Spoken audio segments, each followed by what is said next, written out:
one mic. All I need is one mic.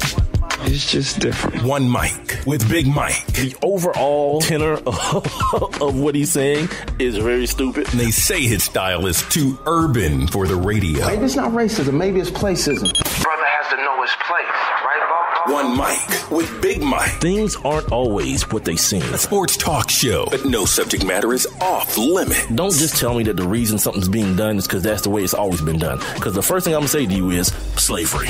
And now, your host. I got the big homie here who needs no introduction. Big Mike. All I need is one mic. What's happening? Happy hump day to everybody. It is the One Mic with Big Mike show here, live and direct on Spreaker.com.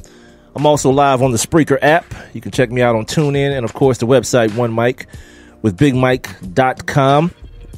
The show is also available on demand, so if you don't get a chance to stick around for the entire thing, do not worry. You can always go back to the outlets I've already mentioned, as well as on iTunes, iHeartRadio, Stitcher, Google Play Music, and YouTube, where I should be streaming live video right now. I think I fixed everything, got everything jumping off, so the video should be going crazy right now. The Facebook live stream, head on over to my Facebook page. Make sure you like that joint while you're there.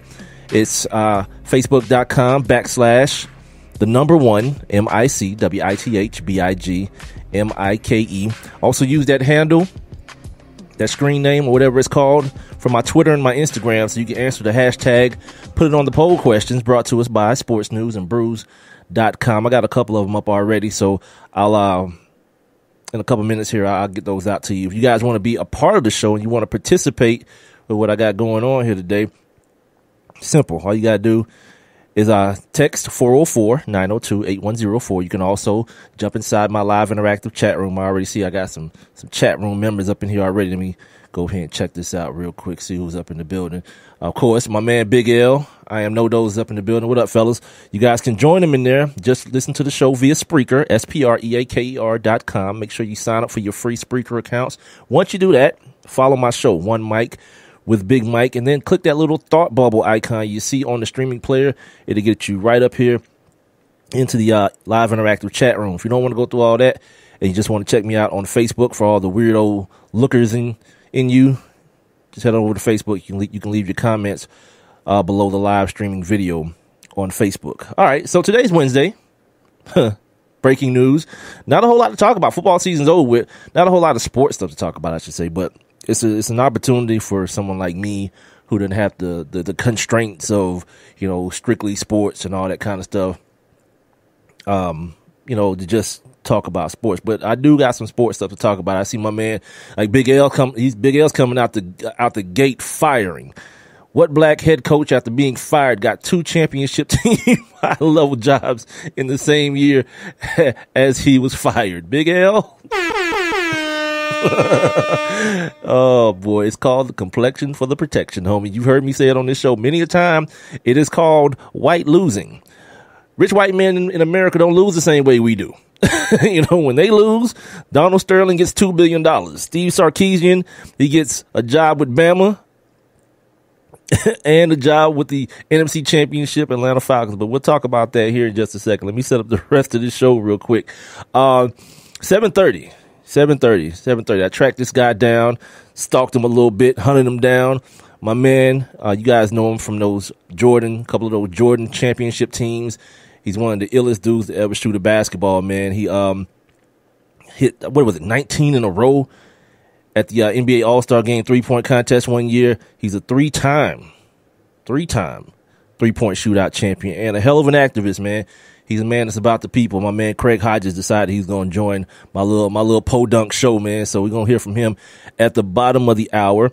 At the top of next hour, of course, we'll take a look back in English and do this thing I call On This Day, where I give you guys some little factoids and tidbits.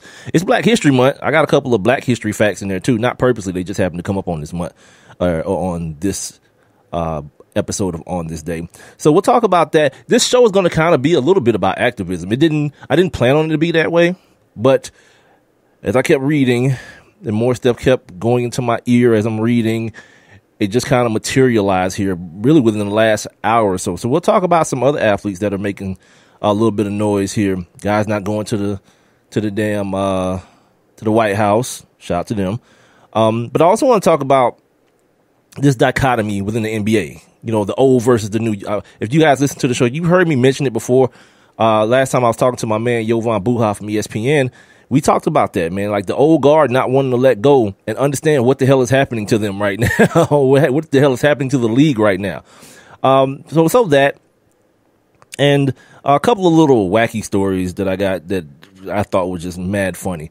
But first, I want to start off with my man. I am No Dose. I want to start off where he's at. First, see, I always forget to do this. Let me give you guys the poll questions real quick, and I'll give you guys the ones that are already the results from the previous day's poll questions as well. So yeah, the Atlanta Falcons, while I pull this up, the Atlanta Falcons, they did some damn house cleaning today, yo. And they did some, I don't know, they may have dirtied it up a little bit too while I'm saying that. A couple people got fired. Steve Sarkisian, a name that just kind of came out of nowhere. We were hearing Chip Kelly the other day, and personally, I was thinking to myself, I don't know enough about the staff to know that anyone within the staff already would just be promoted, because what you want to do with a guy like Matt Ryan, especially at this point in his career, you want to maintain some continuity. You don't want to keep like switching up and moving around and all that kind of stuff. Different system every year with him. So I'm thinking maybe, you know, the quarterback's coach, the wide receivers coach, somebody. The quarterback's coach is gone, by the way. And this sounds like a situation where he may have thought there was going to be a situation where he can go ahead and get that jump, because, I mean, the Falcons knew about Kyle Shanahan for the longest. So at that point, you could kind of figure out in your mind that somebody below Kyle Shanahan, a position coach, could be maybe jockeying for the position. And the quarterback coach would seem like the more likely person, the guy who works most closely with Matt Ryan. Well, he's gone. He's an LA Ram offensive coordinator now, which also gives me the impression that he wanted to be a damn offensive coordinator. Dan Quinn wasn't having that. He brought drunk ass Steve up in here. So I'll remind you about the conversation on Monday when I said, Falcons fans, temper your expectations for next year. Because this right here, 2016-17, was a very, very special year. And now you got drunk ass Steve. Steve called plays once in the last 2 years. Coming up, this is the same dude. I remember telling you guys about this dude getting fired from his job for being drunk at the job. Then got the bright idea to sue the job for firing him for showing up at practice drunk. My man. Oh, America the beautiful. If you're a rich white man, it damn sure is beautiful, man. Let me give you these results real quick before I forget again, man. Where am I at here? Okay, here we go. Will the Atlanta Falcons fans ever get over the loss? 67% say no. I don't think so either, man. Dudes are still like trying to figure out what happened. Cass is talking about the game was rigged. People putting up screenshots of, I guess it's a 2-point conversion, and my man was like short of the goal line. Like, y'all got to get over. Y'all got to LIG it, man. Like, it happened and it's over. They had a parade today. Gronk was out here drunk as hell. Feel me? You got to just ride. Ain't nobody rigging nothing. I saw something stupid today too. When the Patriots got the ball, Fox put a graphic on the screen that said Patriots win. It said Patriots win with a touchdown. Yeah, it said Patriots win with a touchdown. Some dumbass broad thought that meant that was some sort of prediction that the Patriots, that Fox has already got it planned that the Patriots were going to win with a touchdown. Not them explaining the rules that the Patriots would win if they scored a touchdown. See, that's what I talk about. When I talk about these people in this city and their damn low sports IQ, perfect example right there.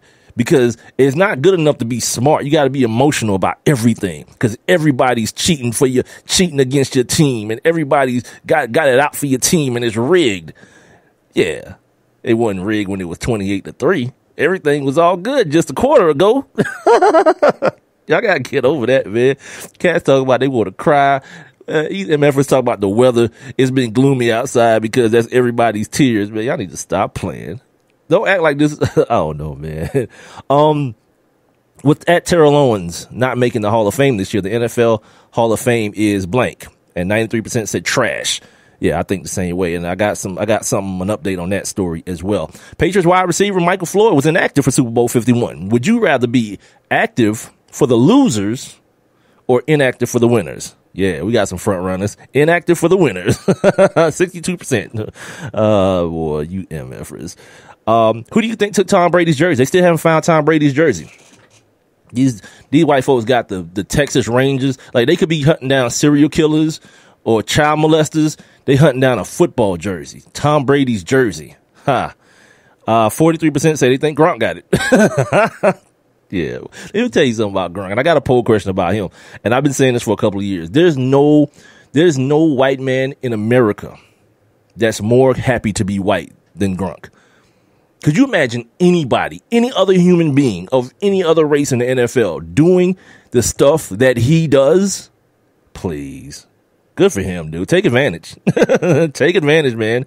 Should the NFL allow both teams to possess the ball in the playoff overtimes? 53% said yes. Those are Falcons fans, by the way. I don't have to see anything. I just know 53% who say they want both teams to have the ball in overtime, no matter if they score a touchdown or not. Yeah, Falcons fans, bitter as hell. Is there a white man alive more happy to be white than Rob Gronkowski? These are the new ones, by the way. So you guys go over to @1MikeWithBigMike, @1MikeWithBigMike, and check out the poll questions. Hashtag put it on the poll. Brought to us by sportsnewsandbrews.com. Yeah, 86%, say there are no white men in the world more happy to be white than Gronkowski. Do the Atlanta Falcons defensive firings happen if they win Super Bowl 51? We're going to talk about that here in just a second. The Atlanta Falcons clean house, and they brought in a drunk, so good for them. 67% say no, they do not happen if they win. Imagine that. Imagine your job coming down to that. Now, in all fairness, they said that Dan Quinn was already kind of fed up with my man, Richard Smith, I think is his name, the defensive coordinator. I did not know that till today. Straight up. I did not even know that till today.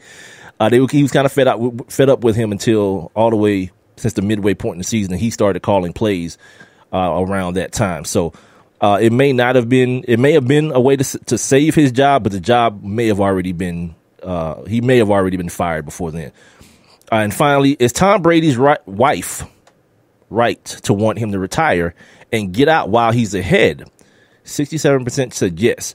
If those people who said yes are like me, they know how it's going to end for Tom Brady. Like, Bill Belichick ain't going to let this dude stick around till he's all crickety and creepy and can't throw the ball no more. He'll be like Peyton Manning. Like, he'll end his career with the Lions or somebody, or I don't know, whoever, get out while you're ahead. I don't know if it's now is the time, right this minute, but you just won 5 Super Bowls. How'd it get better than that? I know if you win 6, but just to get back to that point again is a lot. So anyway, those are your hashtag, put it on the poll questions. There's like 1, 2, 3, 4 of them that are still open right now. And I may put up a couple by, the show's end as well. Hashtag, put it on the poll, POLL, not POLE, you strip club addicted people. All right, let's head back to the chat room real quick. @1MikeWithBigMike is the Twitter, Facebook, all that stuff. Don't forget you can get the show on demand, Spreaker, the Spreaker app, iTunes, 1MikeWithBigMike.com, iHeartRadio, Stitcher, Google Play Music, and YouTube. The live stream is going on right now on the old Facebook page, so you guys can head on over there, leave your comments below the video if you will. As long as people say Atlanta Falcons blew a 28-3 lead, yeah, hashtag no. That's the thing too about this Super Bowl. Like Falcons fans are always worried about people not paying them no attention. They're not giving us. Ain't nobody ever talking about the Falcons. Guess what? From now and forever, I believe that's what this Super Bowl will probably be like 75% remembered for the Falcons losing, but then only 25%. Being that Tom Brady won his 4th MVP and his 5th title overall. Real quick, who's the 5th MVP of the Super Bowls? Too late. Deion Branch. All right. Lies. Donald Trump. Yeah, Donald Trump is an orange man. And he's rich too. So like he's different. He don't care about being white. Like he don't really care about white people. He care about himself, man. And that dude, me and my wife was talking about that dude yesterday, man.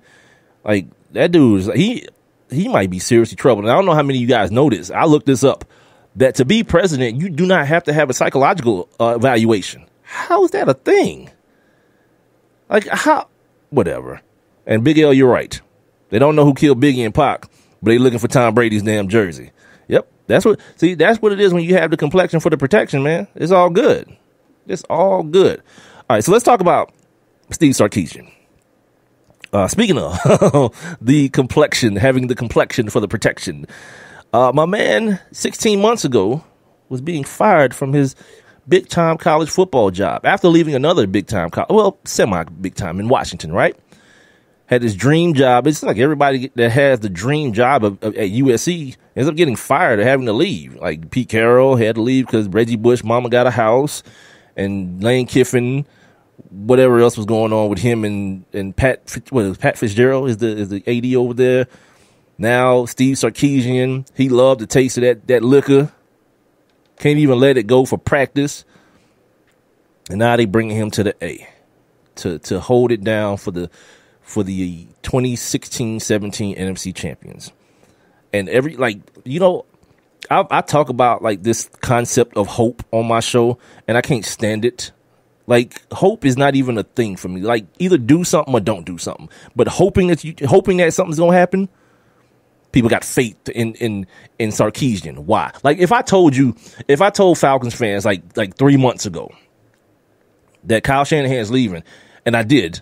I said this about 2 months ago that Kyle Shanahan's out of here. He's too hot not to leave. And then I said Steve Sarkisian will be the guy who takes his place. Every last one of y'all would have been like, you a damn fool. That ain't happening. That can't happen. His drunk ass can't come here. But now he's here. It's like, well, welcome to Atlanta. Yep. I think it's a good hire. Really? Why?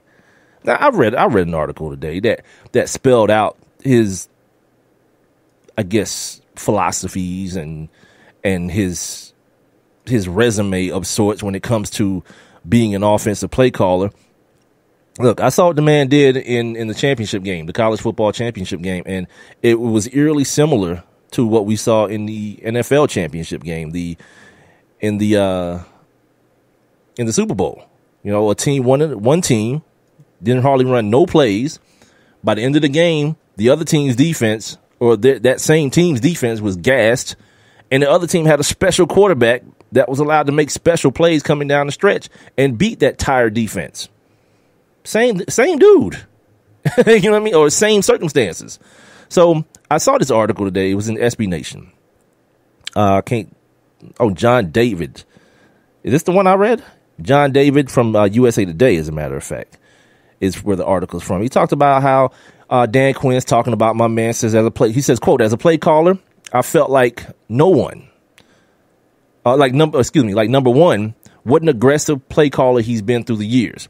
He has a real familiarity with from the wide zone scheme, the play actions, the keepers, that's such a big part of what we do.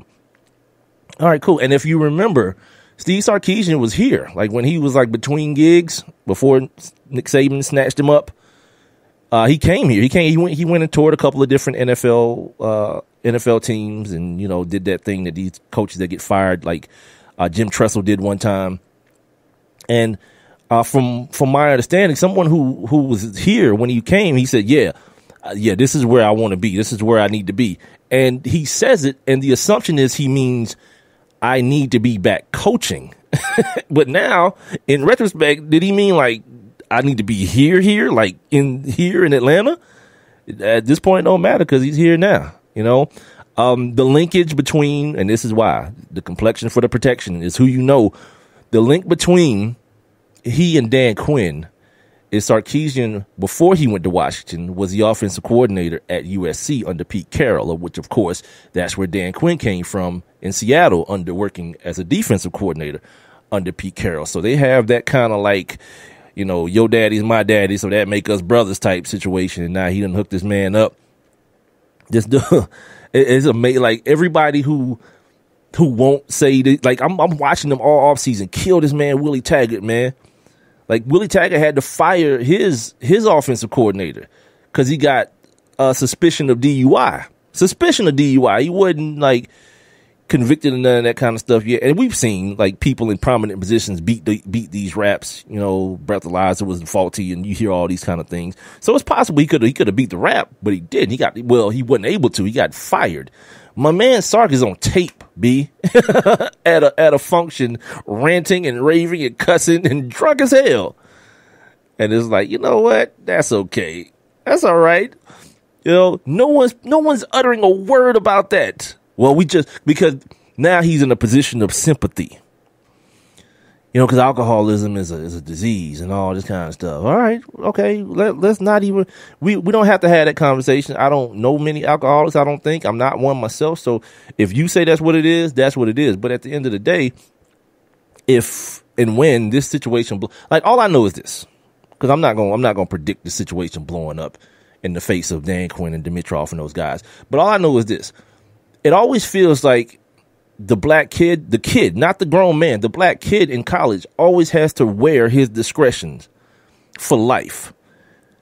And not even talking about the severity of the discretion. You know what I mean? Because, yeah, if somebody rapes a young lady, they need to go to jail. Sean Oakman and those guys need to go to jail. That Baylor situation is what it is.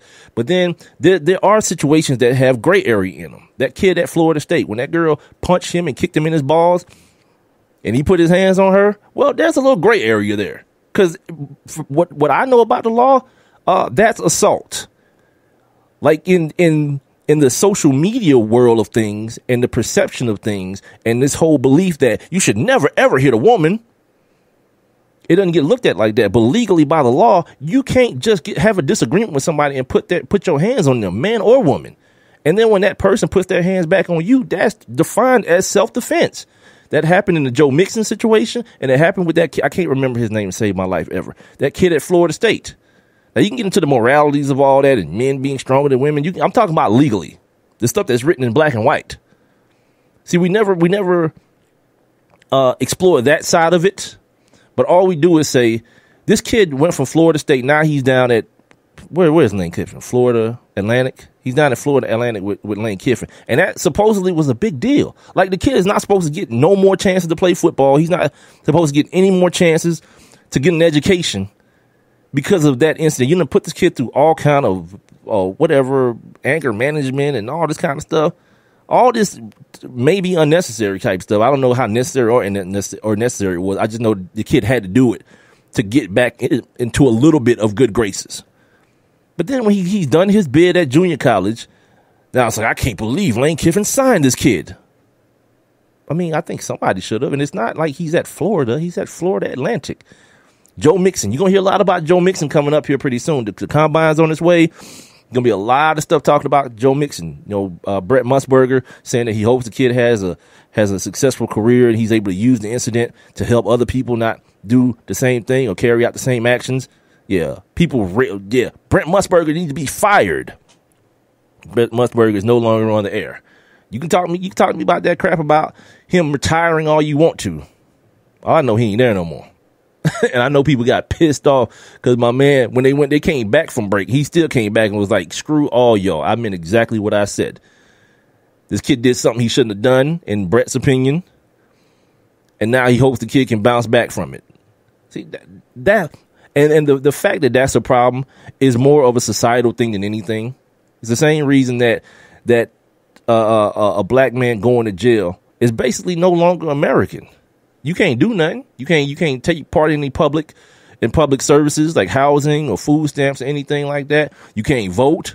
You're just like an alien again, or not again. You're just like an alien, an illegal alien or a legal alien, I guess, maybe.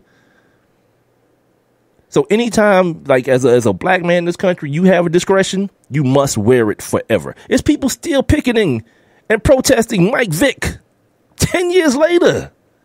Meanwhile, 16 months later, here comes Sarkeesian.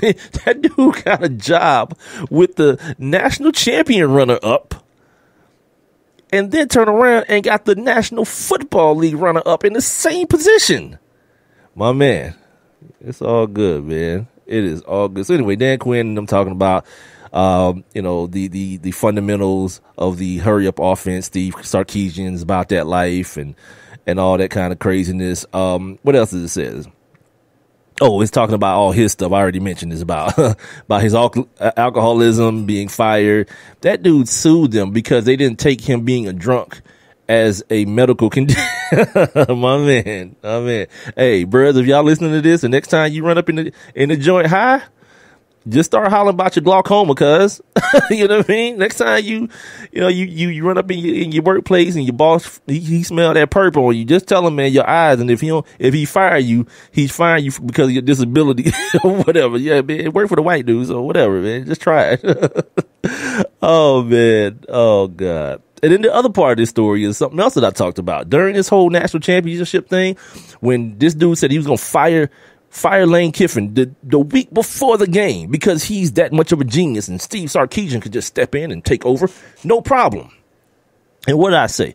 I said, it's convenient to come down on Lane Kiffin. That's the convenient thing, because it's just like a dude that steal, and you have to leave the room for a minute, but then you come back and you can't find your car keys, and you in your mind you think that the dude that is known for stealing stole them. Same thing. It's easy to blame that dude because he's got a bad reputation. But really, if you look deeper, and then you read the comments that Lane Kiffin talked about. He talked about not being allowed to be a free thinker, having to be like a cult member. I'm paraphrasing, or like an android, a robot. And then now you hearing Steve Sarkisian's like on the first opportunity to get out the door. They said he had a meeting with Nick Saban. They had philosophical differences. Yeah, of course. I'm a grown man, B. If you think you about to be hollering at me on this sideline, it's gonna be a problem. You gonna send the dude back to the bottle, and then it's gonna be a real problem. Yeah, man, like that whole act is just way tired for me, man. And all these people who run around talking about the process and all this kind of craziness, man. Look, man, for whatever you think about Bill Belichick, about what kind of a-hole he is or whatever, that's something for another day. But at the end of the day, he understands he need to respect them damn players. You know what I mean? He needs them to get his job accomplished. For everybody to be talking about the GOAT and the Billy Goat and all this kind of stuff, he needs them. It's a partnership. It's not a boss employee type situation with your head coach and your players. See, in college, it's a different ball game where he feels like, he's doing these cats a favor. Oh, Steve, you was a drunk ass dude. Let me give you some charity. Oh, Lane, you've been fired a couple times. Let me bring you in so you can show these people you can still coach. And while he's doing that, he's talking down to you and treating you like less than. Nah, man. Like, yeah, anybody with a better opportunity. Hell, Lane didn't even have a better opportunity. He just had another opportunity. And it was like, you know what? I'm about to get the hell off around here before I have to whoop this old man ass. And I keep reminding y'all, that story is still out there. I don't know how it ended. That Lane was on campus smashing little Saban, smashing the Saban daughter. And the story came, and because Nick said it didn't happen, it just all of a sudden didn't happen. All right. I'm all, look, it's all good in the hood, baby. You know what I'm saying? Lane, young, divorced man, lying about his age. He put on his bio that he was like 37 or something when he really 41. Hey, whatever, cuz. Whatever floats your boat. Everybody got to get something going. And I don't think that's illegal, is it? Like if Lane is banging some 20-year-old, I don't think that's illegal because he's a coach, is it? Or I don't know. See, that's why you can't put me in that situation, because I'm gonna find out the rule after the fact. I'm like, oh, I wasn't supposed to do that. My bad. And by that time, it's too damn late. So yeah, my man supposedly he was down in Boca Raton, hanging out at the beach with the co-eds and all that. My man, take advantage, dude. Because if Florida Atlantic is the best you're gonna get, make the most of it. Now these folks run around here thinking you got all these problems and these people problems. Whatever. What's this, Big L? Big L in the chat room saying, are they jumping over the bruhs? Oh, for the coaching jobs. Yeah, well, the Falcons, and I'll talk about that after I talk with Craig Hodges, but the Falcons did promote from within on the defensive side of the football. I can tell you real quick if I can find it real quick. I can't think of his name off the top of my head. You guys know how terrible I am with these damn names. So, nah, I don't see it. Oh, here it is. I'm sorry. All right.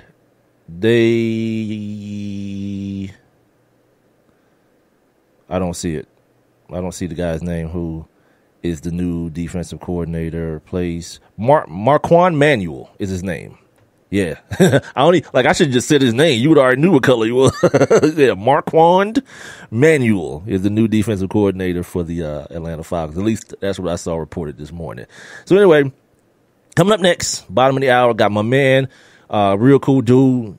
Sat down and talked to him the other day, so I had to pre-record the interview. But hopefully you guys get something out of it, man. This dude's a real righteous cat, real cool dude, a hell of a shooter. If you guys grew up in the 90s, you saw this dude putting in work on the basketball court. Like all these great shooters now, you hear people mention the Reggie Millers and the Ray Allens and the Dale Ellises, and they rarely mention my man Craig Hodges, man. But he was, if not the best, he was definitely one of the best. So we'll talk to him next. Coming up on the One Mic with Big Mike show, heard right now on Spreaker, the Spreaker app, tune in, and of course, OneMicWithBigMike.com. I have one question for you. Do you or someone you know run a business that could benefit from additional exposure? The One Mic with Big Mike show is currently taking on new sponsors and advertisers. One Mic with Big Mike is currently syndicated across 8 different online platforms, and your company's name could be heard and seen across all 8 as well. Let's get to work. Please send all inquiries to Mike at OneMicWithBigMike.com. Thank you for listening. Thank you for your continued support. All I need is one mic. Dave, what are you doing? Just sending a gift to Dave 2037. Who? Me in the future. I save a little money from every paycheck as a gift to Dave 2037, so he can spend it on things like anti-gravity boots or a hologram Doberman, something cool like that. I think Dave 2037 deserves it. He worked hard. What are you getting Steve 2037? I guess I was thinking Steve 2037 would just fend for himself. Well, all right, but don't expect to be borrowing my anti-gravity boots. You want to have money in your future? You got to start saving now. Putting some money from every paycheck into a savings account or contributing to your 401k can make a big difference later. Put away a few bucks, feel like $1 million. For free ideas and easy ways to save, go to feedthepig.org. That's feedthepig.org. Hey, let's just hope Steve 2037 doesn't get his hands on a cold time machine, because he is going to come back here and knock some sense into you. This message brought to you by the American Institute of Certified Public Accountants and the Ad Council.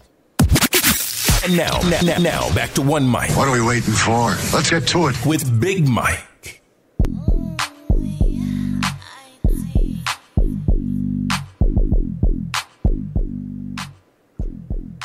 Welcome back to the One Mic with Big Mike show here live on Spreaker.com. I'm also heard on the Spreaker app. Tune in, and of course the website OneMicWithBigMike.com.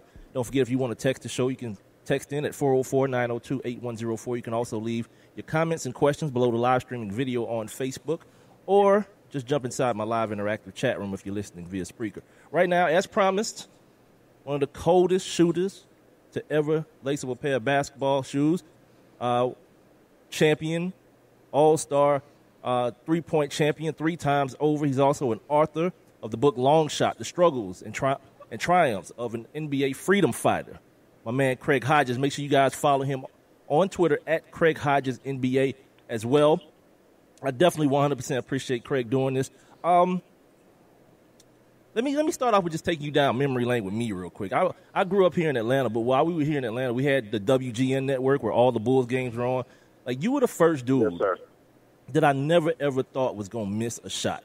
Like, every time you shot the basketball, straight up, every time you shot the basketball, I felt like it was going in. And I remember hearing you as a kid. I don't know if I heard this or I read this, but you talked about winning those 3-point contests. And you said something like, you look at the rim, always. You never take your eye off the rim, and you always look at the ball. Like, where did that come from? And then also that little bounce, that little rhythm bounce you had before you shot the ball was so ill to me. Like, where did that style of shooting come from? Well, first of all, I want to thank you for giving me the opportunity to come on your show, man. For me, shooting's been something that I was doing at a young age, but as I got older, it became a little more precise in what, the form of it. And when I think back about what you're focusing on when you're shooting, for me, it's one of those things where I'm always concentrating on about 6 inches above the rim. It may look like I'm looking at the rim, but I'm not.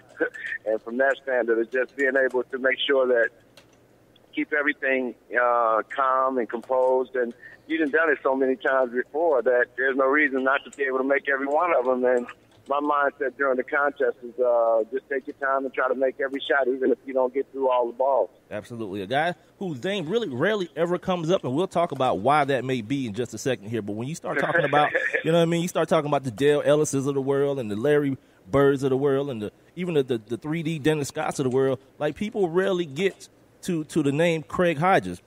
Tell me about Craig Hodges. Right. Tell me about young Craig Hodges growing up in Chicago before everybody heard about the dashiki thing, the letter to the president. Right. Who was Craig Hodges, the guy coming up in Chicago before all that?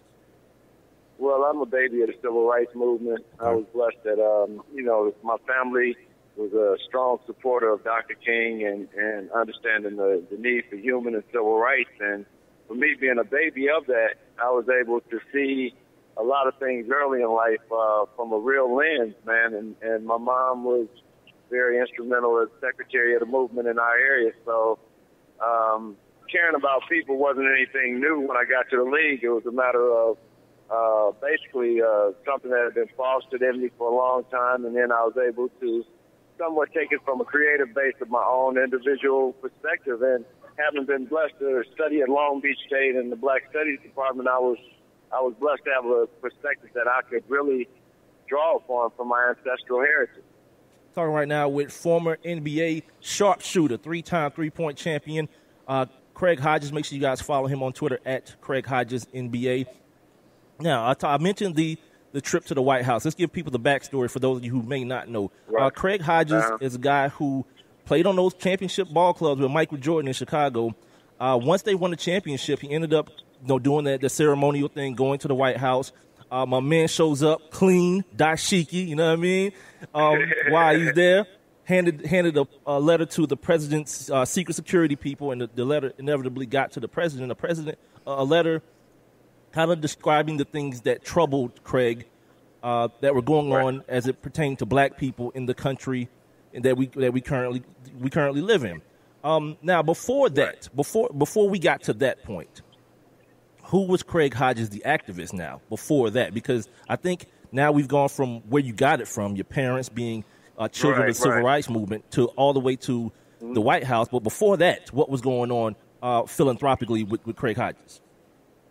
Well, I think probably the biggest part of helping my foundational growth was what I had at Long Beach State and the Black Studies Department at Long Beach, as far as giving us an understanding of who we were as a people, giving us an idea of what our responsibility is as the next generation of leadership, and don't be afraid to speak truth to power. And I think that's the biggest part for me, is to realize that you have a platform to speak from. You have guys who have already showed you the plan, as far as Muhammad Ali, Kareem, Dr. King, the Malcolm. So the ancestors give you guidance, and that's all I was moving on, man, was the ancestral realization that they gave me information and knowledge, and now I get a chance to go to the most important man on the planet as far as the president in the Western world is concerned, and speak on behalf of my people, man, who I know wouldn't get a chance to speak on their own. That's mad ill. The other dichotomy of your situation is the fact that I mentioned earlier, you were on the team. For people who don't know, you were on the team with Michael Jordan, a guy who's infamous for his lack of speaking forward, or at least the perception of his lack of speaking forward, outwardly speaking forward. Right. Were there any times, any conversations that went on between you and him in those regards while you guys were teammates? Oh, no question, man. And that's the biggest part of it. In terms of when you're in a work environment, whether it be basketball or just any type of environment, certain conversations go on, whether it be at the coffee table, at the water cooler, or whether in the locker room. Everybody has an opinion and voices that opinion. And Mike was no different. And him being the leader of our team, he had opinions on things, but those opinions wouldn't get out in public. And those of us who would speak out, he would chime in on the conversation, but it would never go any further, especially to the public. How did that make you feel, being a guy who was, for lack of a better term, you didn't have the notoriety that he had, or the pull that he had, as far as being a black man that had the attention of white America the way he did? How did that make you feel? Well, and that's the beautiful thing of having been where I've been in my life, having studied what I studied, that it didn't discourage me from doing what I had to do. And I think that's the biggest part, is that we have to realize everybody's going to come to their consciousness when they do, and we can't be discouraged because they may not be at the place where we would like them to be, or even maybe where we are at a given point in time, but just try to plant the seeds and hope that at some point in time the realization will come that, hey, man, I have a lot of power that I can wield and I can help a lot of people with. Talking right now with former NBA, two-time NBA champion, 10-year veteran in the NBA, sharpshooter extraordinaire, Craig Hodges right now on the One Mic with Big Mike show. The reason that I wanted to have you on, the reason I so fervently went after getting you on, because while I was doing my research for the show, I ran into this article, and I want to read it to you. Adam Silver, the new commissioner, the latest commissioner of the NBA, he says, quote, "To me, if a player were to choose not to go to the White House, whether they were choosing not to go to the current White House or the future White House, which is now Donald Trump's White House, my response would be that's a lost opportunity, because that's an opportunity for most citizens who have a political point of view would kill for. The opportunity to directly tell the president of the United States how they feel about an issue. Now, if the president were to say, I have no interest in what members of the NBA think about an issue, that might surprise me, and I might have a different response." So what he's saying is something totally different from your man David Stern. Now, the part of the story that I didn't tell is after this thing happened at the White House with Craig, he essentially got blackballed from the NBA. The league's leading three-point shooter by percentage couldn't get a job in the NBA. And now, fast forward 25 years, Craig, the new commissioner is saying, yeah, you should go. You should voice your opinions. When you hear that, how does that make you feel? How does that make you feel over time that things have seemingly changed that much? Well, it's hopefully I feel like maybe Adam was watching me and he couldn't say anything because he was a deputy type cat at that point in time, but he felt the righteousness and what was going on. So maybe he's realizing it like that. And just today I heard Martellus Bennett said he's not going to go. You know, so it's interesting, man. You know, you just have to utilize it, and then you have to pick your battles and be prepared to fight them the way that you feel like you have to, or what you're capable of doing to get a victory. Speaking of Martellus Bennett, the new athletes, the new athletes and their version, I guess I should say, of activism. I've been critical of some guys on my show where I feel like guys stay in that safe space. Even when you're man, even when Michael Jordan finally broke his silence, he still rode the fence. He was like, I'm going to give $1 million to the black folks, and I'm going to give you the $1 million to the police. You know what I'm saying? And I think now the climate is of such where people get praised for being courageous, for doing the obvious. Like, I don't think there's anything courageous about 4 black dudes on the stage at an award show saying, please don't kill black people, police. You know what I mean? Like, that's not courageous. That's just common sense. Like, what idiot would say that's wrong? Yeah, so for me and my son talk about, you know, you have the safety net of salary and social media today where that safety net wasn't available.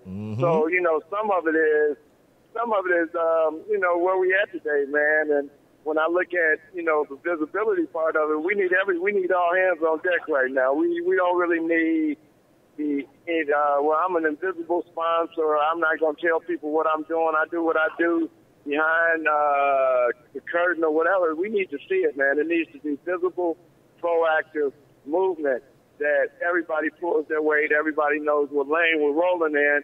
And I do my role, you do your role, MJ does his, Horace does his, and then we got a blanket, man. We have a blanket of not only protection just in case somebody wants to, you know, pull your salary from under you, but you also have a support base of like-minded people. What do you think about Colin Kaepernick? Like, as soon as that happened, I got Mahmoud Abdul-Rauf on the phone, and we talked, and I think I sent you the interview. So me and him spoke about that, the similarities and the differences and whatnot. But what did you think? Your initial impression on when you heard this young backup quarterback for the San Francisco 49ers decided he wasn't going to stand for the pledge, and the reasons why, which I think is really more important because it's become convoluted over the months. But the reasons why he wasn't standing, what was your initial impression of that? Like I said, my main thing was I supported him from the standpoint of just from a spiritual end, to know that, you know, to be in that space and time, to be at the top of your career, to be at that point in your life where, you know, just from age, and you feel almost invincible, 29, 30 years old. So I feel good. I feel good that he felt the need to stand up, and he stood up articulately. It's not everything that he spoke about. He was able to base on stuff that he studied. He researched it. It wasn't like he was coming off in an article that he read about, but he's done his own research, man. And I think that's the beautiful part and the dichotomy of what this nation stands for. It tells us one thing to go to school and study, but now when you go to school and study the things that you want to study and you're able to articulate those positions from the intellectual community, it's not palatable, man. And I think that's the thing that we have to continue to strive for and be able to stand on with those resources that we garner, that people can speak up and teach the way we need to teach in order that we can become re-educated. Man. That's real. Do you stand for the pledge or for the anthem or whatever? Yeah, I do, man. It's not that, and the thing is, it's just being respectful. It's being respectful. I'm not. It's not a matter that I stand for what you stand for, but I respect what you are, and I respect the fact that you've done what you've done, and even to the point where we got a right to stand, man. We bled and died for the flag, man. Right. So we're even more patriotic because we built the country. So it's ours. The other voice that you're hearing on the One Mic with Big Mike show right now is Craig Hodges, former NBA player, 10-year veteran in the NBA, sharpshooter, 3-time three-point contest shooter, at Craig Hodges NBA on Twitter. You led me to something else I wanted to talk to you about, this notion. When you start talking about people wanting you to use the education but then get mad at how you use it, I feel that same way when it comes to athletes using their voice. Like, people are trying to, disguise their undertones of racism in, well, this is sports. Politics don't belong here. Well, or social issues don't belong here. Well, if that's the case, athletes shouldn't be able to speak out about domestic violence. They shouldn't be able to speak out about animal abuse. They shouldn't be able to speak out about hungry kids. But no one says anything about those things. But as soon as you say, hey, how about the police stop killing black kids for no reason in the streets? Then it's like, we don't want to hear that. Exactly. Why is that, Craig? Exactly. Where's the attitude come from in sports? I think that's and that's when we talk about the tentacles and the mechanisms of white supremacy racism. There you have it. You have the idea that what we talk about isn't important and that it doesn't really matter to the larger piece. But I think that when we take our economics and look at where they stand in the world, then we'll see how important the role is that we can play, even if it's nothing but drawing our economic side of this thing and starting from scratch. So, it's our time, man. It's our time on a lot of levels, and I'm just thankful to God that I'm able to here to be a part of the solution. And I'm glad you mentioned that because, that's something that I need help with. I talk about it on my show quite frequently. I mean, I do a sports show, but I'm not limited to sport because this is my thing, and I talk about whatever's going on. And I have a problem, especially with what's going on now with the orange beast that's in the White House right now. The fact that reconciling the numbers game, the fact that as a black man, I'm only 13% of this thing. And of that 13%, they locking me away at every turn for everything. So then you got a percentage of that 13 that's locked in the penitentiary and can't vote. Then you got another part of that 13 that's just not old enough to vote yet. With numbers that small, I need help reconciling a way to make a difference and help change because I don't see that light at the end of the tunnel. Right.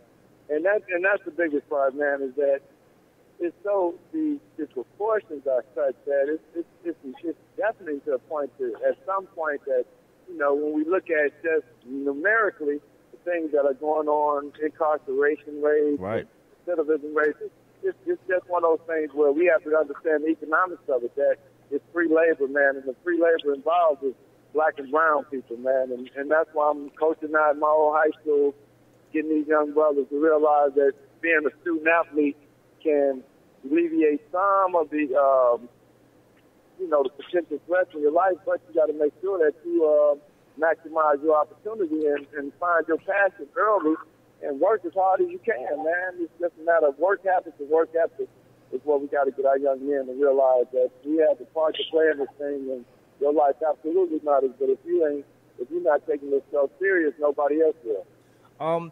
You talk about being back at your old high school. Like, Chicago's been in the news lately.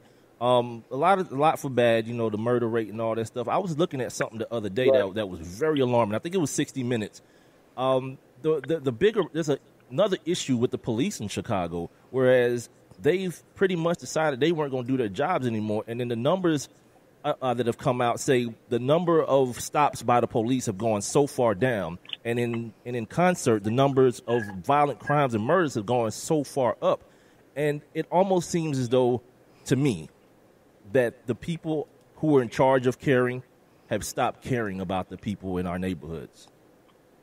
Yeah, and that's why I say, man, at this point in our history, man, it's time for us to love ourselves, take care of ourselves, and see after ourselves. And I think I can't ask anybody else. I can't ask Rahm Emanuel, the mayor of Chicago, to handle and help the black community. I got to take it on myself, man. So that's why I'm doing what I'm doing here, and hopefully we can go ahead and unify ourselves in the city, because at 785 murders going into the new year, ridiculous, man. And it's a lot of money to be made in the death of black people for other people. So we got to cut down the numbers that they're making on our murders, man. I said, dang, that's so crazy, because I talk about that all the time, man. It's like when people, these white folks want to run around and talk about, what's all this Black Lives Matter? Like, I've been knew my life mattered to you, but it matters to your pockets. How much you can lock me up, how much you can kill me. Bottom line. Yeah, no doubt. Bottom line. Got a couple things left for you, man. I'm talking to Craig Hodges. I definitely appreciate your time, man. Make sure you guys are following Craig at Craig Hodges NBA. Let's do some word association. When I say David Stern, what's the first thing that comes to your mind? A coward. Okay. Coward for not standing on it. Coward on that principle. When you see what Donald Sterling was able to get away with, man, for years at a time, man. And then you see that what Danny Ferry was able to say, then you know that you were able to just take money, $30 to $40 million of whatever you were being paid, and continue a policy of racism. And I don't agree with that. I think that's cowardly. And I think it's one of those things that puts everybody in a position in a bad light. Dude, just think about that. And this is what I was talking to Mahmoud about. Like, how crazy was it? Like, living in 2017, thinking about a time where a dude speaks out, uses his American rights, and gets suspended from his job. You know what I mean? Like, how wild of a concept is that? And like I said, I tell people all the time, what I went through was something, and it was cold. But what they did to my brother Mahmoud Abdul Rauf, I was the best shooter in the game, but I think at that point he was the best player of putting the ball in the basket in the game. Oh, yeah. And the fact that the game is basketball, and you don't allow this man to do what he's capable of doing and to reach his God-given potential and his passion, that's crazy, man. And I think, once again, David Stern. Yeah, man. Yeah, man. And his policy. Jerry Reinsdorf / Jerry Krause. When I say those names, what comes to mind?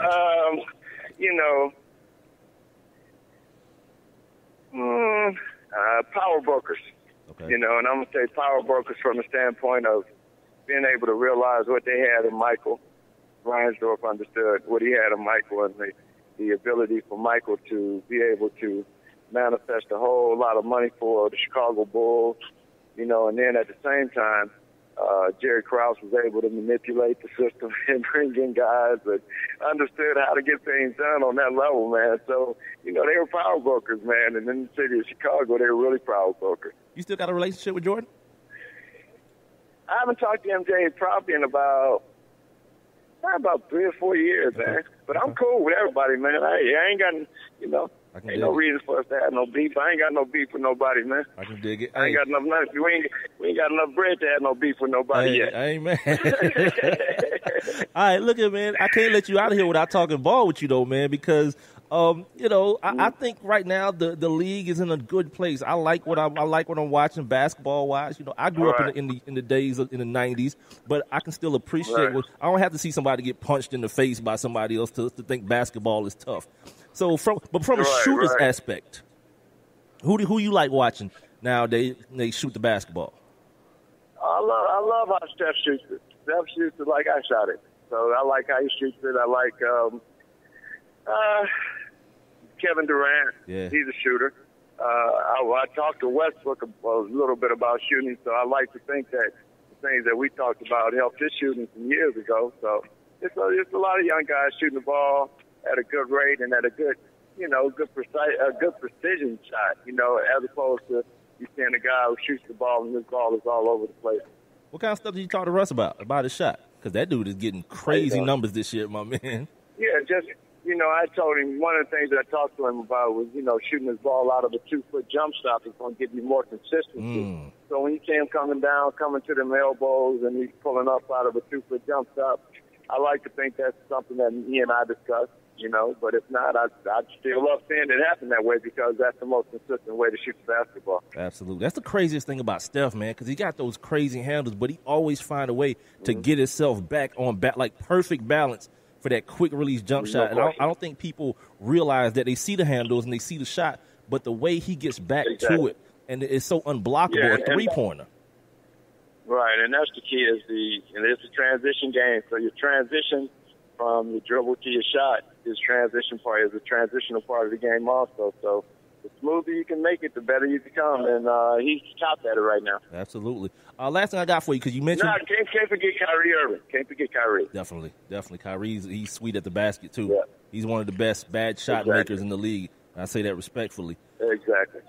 Last thing I got for you, you talked about doing work at your old high school now. What other kind of things you up to now? Right. Because now it seems to be the age of people getting back to marching and people getting back to voicing their stances on things. What's a guy like Craig Hodges been up to in any area?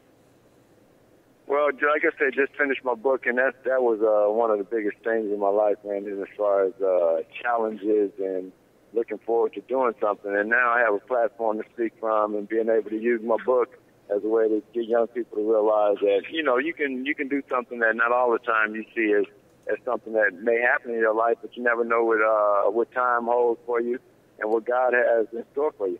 Where can people get the book, Craig?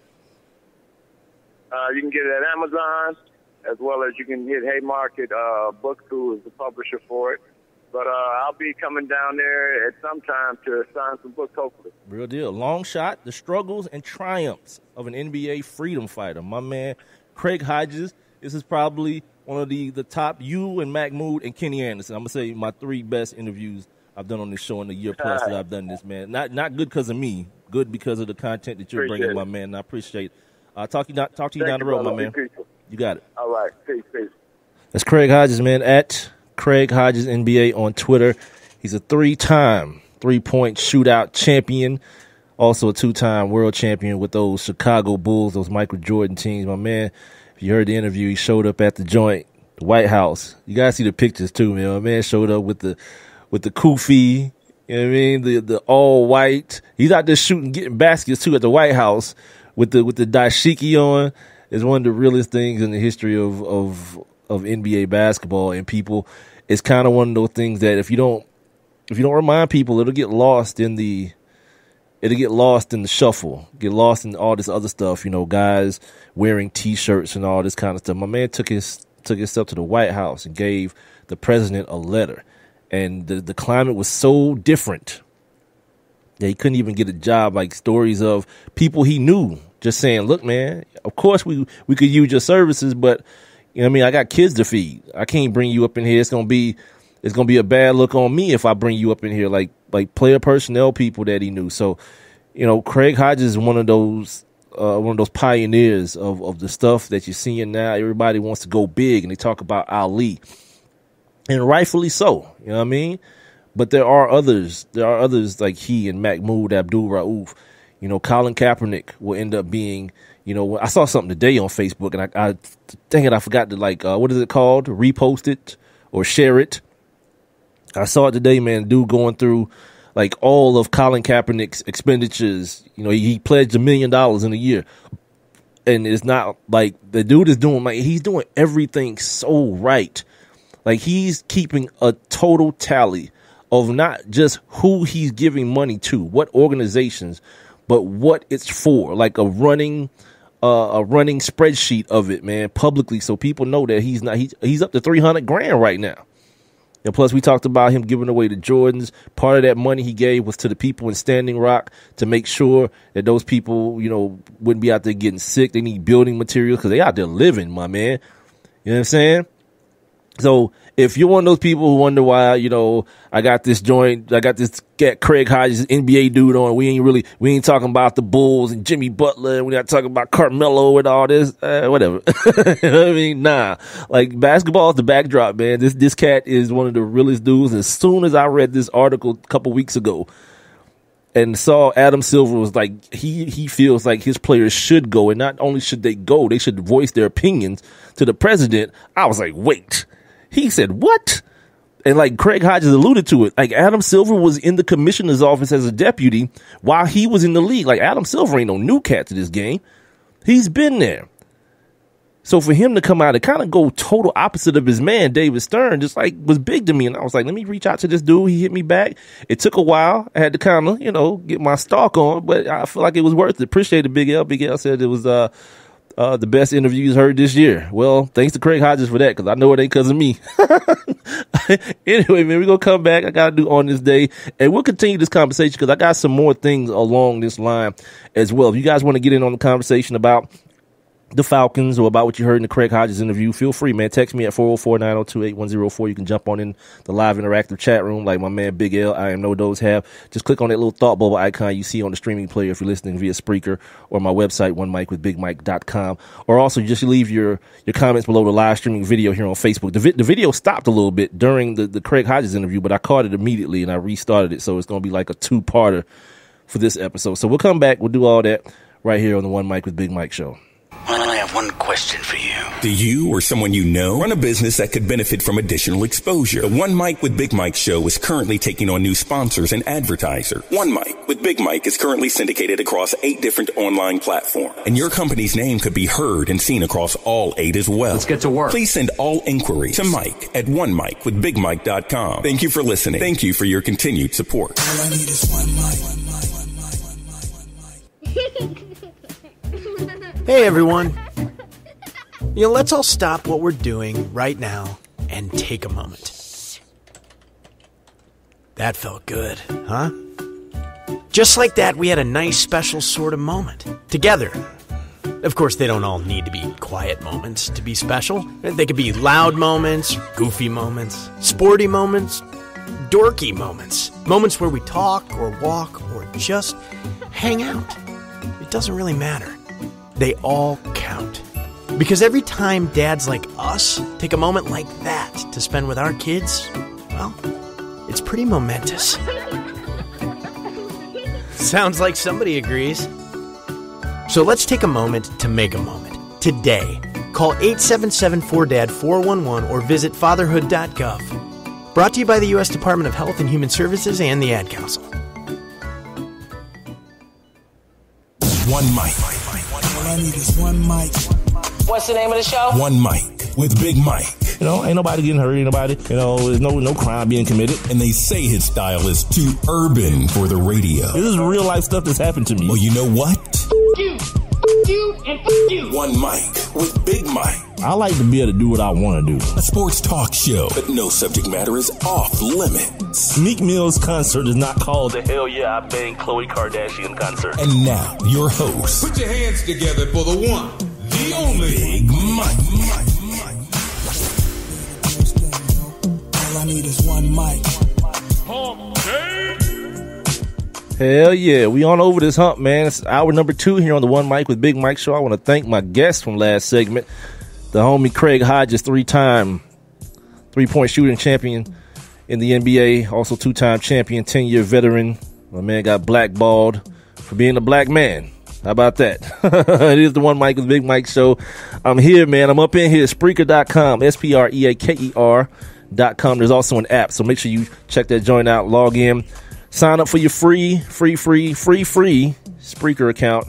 And once you do that, follow my show, One Mic with Big Mike, the number 1 MICWITHBIGMIKE. The show can also be heard, I think, on TuneIn every Monday, Wednesday, and Friday, starting at 7 o'clock, and also on the website, onemicwithbigmike.com. It can also be heard on demand on all those platforms, as well as on iTunes, iHeartRadio, Stitcher, Google Play Music, and YouTube, where you can get the audio. Well, you can get the audio right now. I haven't been up to snuff on putting these videos up. It's been kind of a chore here, but I'll make sure I'll try to I try to get on it.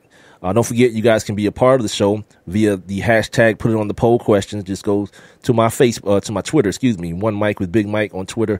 Hashtag Put It On The Poll, POLL, and answer today's poll question.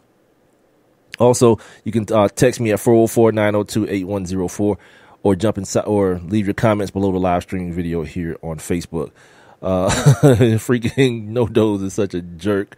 Like as soon as Big L starts like pumping my head up a little bit, like best interview all year, my man just comes in and just cuts the legs from up under me. It's only been 39 days this year. You're right. Oh, you can't dispute the facts. What do you say? Ain't that homie? You got an ample opportunity to do better. And I'd say Hodges the neck and neck with Raouf. I think that's how you spell it. That's not how you spell it, but that's how you. That's phonetically how you spell it. Did y'all see this thing about this lady? This lady died trying to steal out of the bin where you drop off your clothes for the homeless people or for the needy. This lady pulls up in her Hummer. Her name is Judith Permar. She drove to a clothing drop-off box at like 2 a.m. in a black Hummer. So this ain't like some homeless chick that's trying to get a blanket. 56 years old. She got out, pulled her little step ladder up to the situation, started reaching in and pulling bags out to see what was in, to rummage through them. Anyway, she ends up falling off the damn, off the step ladder, broke her arm and her wrist, and ended up getting stuck out there. I guess it was somewhere out in the boonies where nobody else were. And then the temperature dropped. It got to like 21 degrees outside. I think it's somewhere in Philly. Got to like 21 degrees outside. So the next morning, late the next morning, 8:30, somebody rolls through and sees her out there. She dead as hell. She got all these bags around her feet and all this kind of stuff. And you know what? Let that be a lesson, man. You got enough. You know what I mean? That's even if you living in the Hummer. Like even if your crib has been, and that's what you living in, don't steal from homeless people, man. Don't steal from the needy. And also, she was a white lady, so I decided that was good enough reason for me to bring that story to your attention. Anyway, it's that time in the show. I had a guest last segment, so it's that time of the show where I take a look back. Now, let's take a look back. On this day. I just thought about how bad of a guy I am, but I don't care, dude. That's what her ass get. It's like, you ever seen that show, 1,000 Ways to Die? Yeah, she's gonna end up on one of them damn shows. Guarantee that if it still come on. I know it still comes on, but they make new episodes.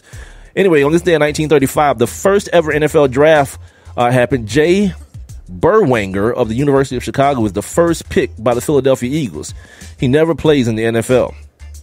On this day in 1950, the Associated Press named Jim Thorpe and Baby Derdrickson Zahirius the greatest male and female athlete of the first half of the 20th century.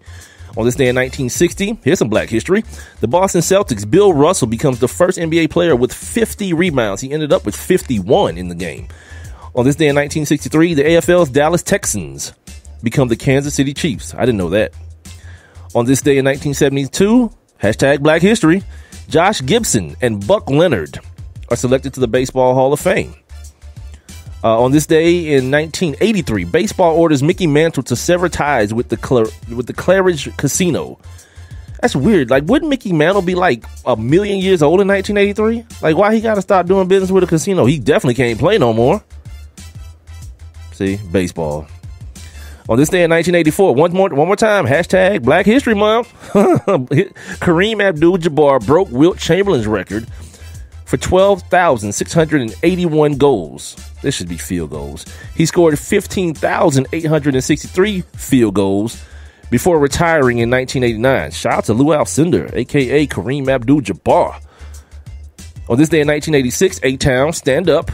Also, hashtag Black History Month. Spud Webb at 5'7" tall of the Atlanta Falcons. Of the Atlanta Hawks. That's the year he won the slam dunk contest. On this day in 1996, the NFL and the Cleveland area, I guess, allowed Art Modell to move the NFL franchise to Baltimore, but he had to leave the Browns name behind. And then like some years later, the Browns, who became the Ravens, became an expansion team known as the Browns again. And finally, on this day in 1998, a little something for the ladies. The first female ice hockey game in Olympics history went down. Finland actually beat Sweden 6-0. And ladies and gentlemen, that is your Hump Day edition of On This Day. Did I mention also today is Women Crush Wednesday? Did I mention that already? Our Women Crush Wednesday today is at Kendall, spelled Kendal, Blake Designs. That is today's One Mic with Big Mike Woman Crush Wednesday. Also, don't forget about hashtag Put It on the Poll. It's brought to us by sportsnewsandbrews.com. Head on over to the One Mic with Big Mike Twitter page and check out some of those poll questions. Give me your thoughts and let me know what you think. So the conversation we started the show off with talking about the Atlanta Falcons and what's going on with them. Brian Cox is out of here, by the way, the D-line coach. Everyone knows Brian Cox from his days with the Patriots, with the Jets, with the Miami Dolphins. Big mean, big bad, and big and bad Brian Cox. Well, he was the D-line coach here. He was a holdover, actually, from the Mike Smith era, so he's going now. And I think that's everything I got on, on the Atlanta Falcons so far. They're going to have some. It's going to be an adjustment period. You know what I'm saying? Next year for them. Other stories around the NFL. We talked about Dante Hightower today. I heard him live on ESPN today say he ain't going to the White House for the Patriots. Devin McCourty, the twin, he's not going either. And of course, your man Martellus Bennett said he's not going. And it's one of those things where at this point, man, we got to start, understanding like what it is. Like people can't just start acting like, this is some president that you just don't agree with. This is a crazy person, legitimate crazy person. And I wouldn't want to be around him either. Like even in his presence, not even as a matter of like support or not support or being a teammate or not a teammate. I know who will be there. Your man who couldn't make his way there when the Prez was there, when my man Barry was up in the joint. Tom Brady lied to me he had some family stuff, and then because people do work in the media, find out his ass was at the facility. His ass was at the Patriots facility where his man, his agent guru or whatever he is, has some sort of snake oil sales shop set up at Gillette Stadium over there, doling out, whatever they are, fake steroids or whatever he's giving out to these cats. That's why this dude feel like he can play to these 45. It ain't got nothing to do with no avocado ice cream.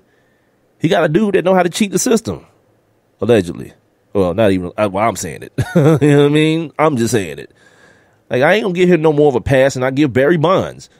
Like you don't start hitting longer home runs when you're like 50. That ain't how the body works. Don't give a damn how much you take care and meditate and pray. Nah, cuz this is biology. And, people who want to cheat biology, they hire biologists and they hook them up. So anyway, to piggyback the situation here with I was gonna call him Mahmoud Abdul-Rauf with Craig Hodges, there's been some things that have come out today. As a matter of fact, right before I hit the air, Steph Curry kind of made a little bit of a stand when it came to your man. Well, not your man, but his, I don't know if you call it his employer, his endorser.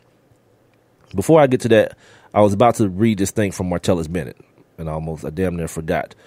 Martellus Bennett is a dude. He's a kind of a wacky guy. He's a real artsy guy.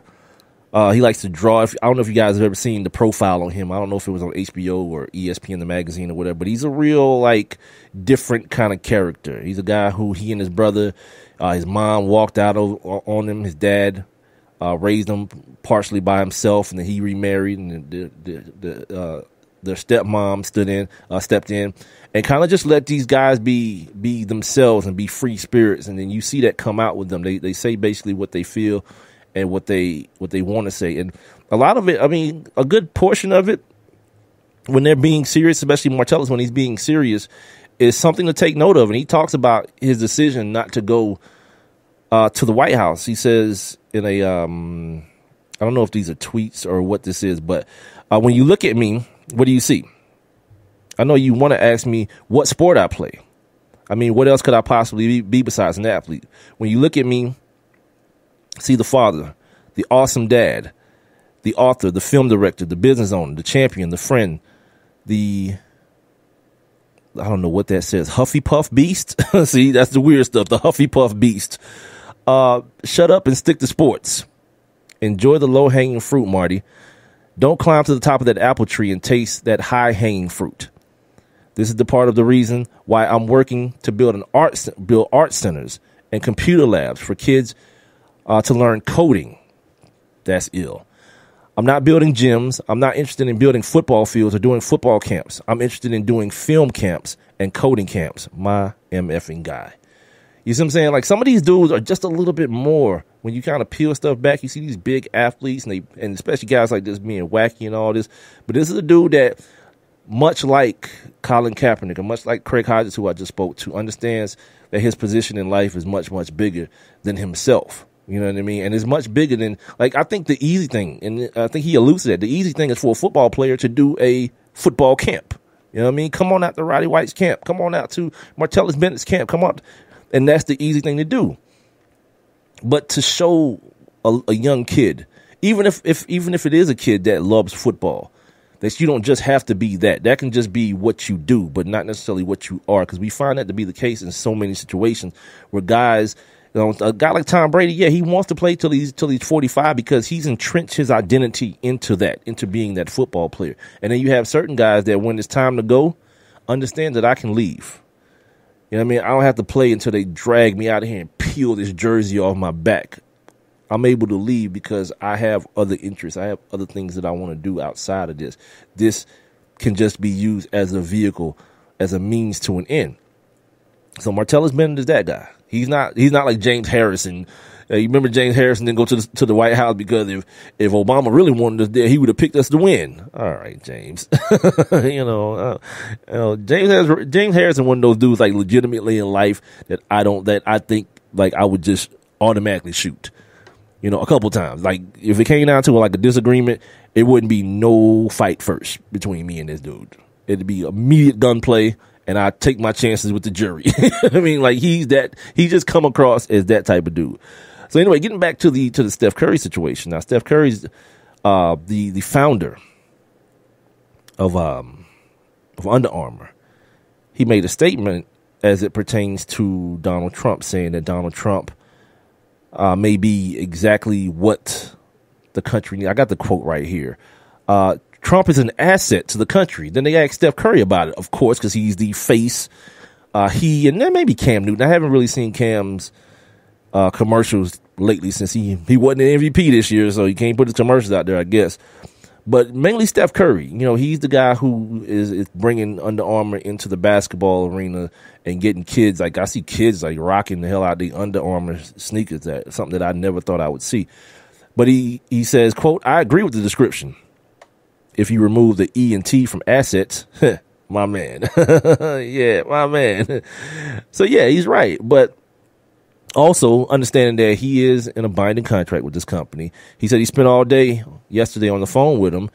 And based on what he was told and based on the release that the founder, his name escapes me here. Kevin Plank is the founder of Under Armour. He sent out a release, and he said that kind of put his mind to ease, and he explained himself, I guess, about, you know, what he meant by that. So then he also distanced himself from the comments. But Steph also came back. He said, and this is a far cry from what he said as it relates to like the bathroom bill, the House Bill 2 is what it is in North Carolina, where he's from. He kind of skated on that one, but he kind of went all the way in on this one. And I think is what me and Craig were talking about. It's like now, once you realize what the right side to be on is, like the side that you really want to be on is the right side, it makes it more easy, and it makes it easier and more comfortable for you to say things like this. He says, quote, if there's a situation where I can look myself in the mirror and say they don't have my best intentions, they don't have the right attitude of taking care of people. If I can say the leadership is not in line with the core values, then there is no amount of money. There is no platform I wouldn't jump off of if it wasn't in line with who I am. So that's the decision. I will make every single day when I wake up. If something is not in line with what I'm about, then yeah, I definitely need to take a stance in that respect. So, you know, for whatever it's worth, I don't see this being a situation. It'd probably be just too much red tape for him to just leave the company. And if he did decide to leave the company, he damn sure couldn't just leave and then sign with Adidas tomorrow or sign with Nike or whatever. You know, I'm sure all those things are taken care of in the contract as well. But it's good to, you know, I don't know. Dudes have influence and dudes have a clout. And the stuff that's going on, like yesterday, I don't know if y'all saw this, and I didn't see it on purpose. I turned to CNN because I was doing some work and I just wanted some noise in the background, something other than sports or whatever. And I turned to CNN and I hear these people, and I thought what they were doing is arguing, and they were in the more judicial sense of arguing. They were arguing a case, but I thought it was like an argument between like a host and a guest. And so when I looked up, I saw it was like on the phone, blah, blah, blah, and on the phone, Judge so-and-so. And after a couple of minutes, I realized what they were doing is they were actually holding an emergency hearing between the lawyer that represents Donald Trump's side, the government, let's say, and the lawyers that represent the decision to put a stay to this Muslim ban or whatever, extreme vetting or whatever kind of wacky, stupid name they putting on it. And it was 3 judges on the phone hearing it instead of doing it in person. It was one of the illest. I've never seen anything like it. But I'm sitting there listening to this dude trying to like justify why this thing should be or why parts of it. And the more I thought about it, I was like, man, this dude, the dude that's y'all president, is doing 2 things. He's making people who would normally be smart individuals have to be very, very dumb about things. And then he's putting people who are just regularly dumb individuals, putting them in positions that smart people should hold. Like this broad DeVos that's talking about grizzly bears running up in people's schools. That's why we need to have guns in them. This broad is the head of education in the country. Oh man, hide your wives, hide your kids, boy. It's about to get crazy as hell. You know what I mean? So I can appreciate these cats being like, you know what? A homeboy is a clown. Even LeBron said something about it. I don't know if this was today, but I just barely saw the article before I started the show. They asked him about the Muslim ban. I know you guys probably already heard what Kyle Lowry said. Kyle Lowry's like, it's sure bit. And he said the real word though, in the proper order, I should say. And when the reporter said, could you say it without the profanity? He was like, hell no. That's what I mean. I was like, my N-word. LeBron, quote, I'm not in favor of the policy or any other policy that divides and excludes people. I stand with the many Americans who believe this does not represent what the United States is all about, and we should continue to speak out about it. Well, it kind of is, not even kind of is. It is what the United States is all about. It's all about me first, and you know, everybody that's rich wants to continue to be richer than the rich. You know what I mean? And no one cares about the man in the gutter and none of that because he's trash. His life don't mean anything. That's pretty much what the country is about. So this whole Muslim ban thing to me is just it's a personification of exactly what America is. It's not the one that people want to portray and you want people to see. But it kind of is, and the whole world gets to see it now. You know what I mean? And your man is so ridiculous to even fight this. He's taking us to court, like straight up and down, not even understanding. Like, dude, if somebody want to blow up something around here, it's gonna happen, just like it happened out there in San Bernardino. And a lot of times, you know, if it's happening in America, it's gonna be a white boy. It's gonna run up in a movie theater, or run up in the a recruiting office. I don't know, man. I don't know. I don't have a freaking clue of what's to happen next. But yeah, these athletes is, you know, they doing their thing, and which leads me to the other thing I wanted to talk about today too. And I don't know if the show is going to be the whole 2 hours, but the other thing I wanted to talk about today was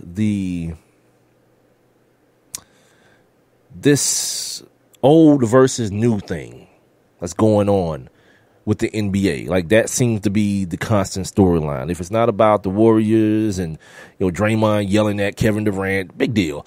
Like, at this point, I don't even think Draymond yells. Like, Draymond is like T.O. Like, he just got that, like, he got those big African mouth and lip features. So when he's talking, everything looks animated and everything looks excited. Even when the dude is having a regular conversation. Look at him on the bench.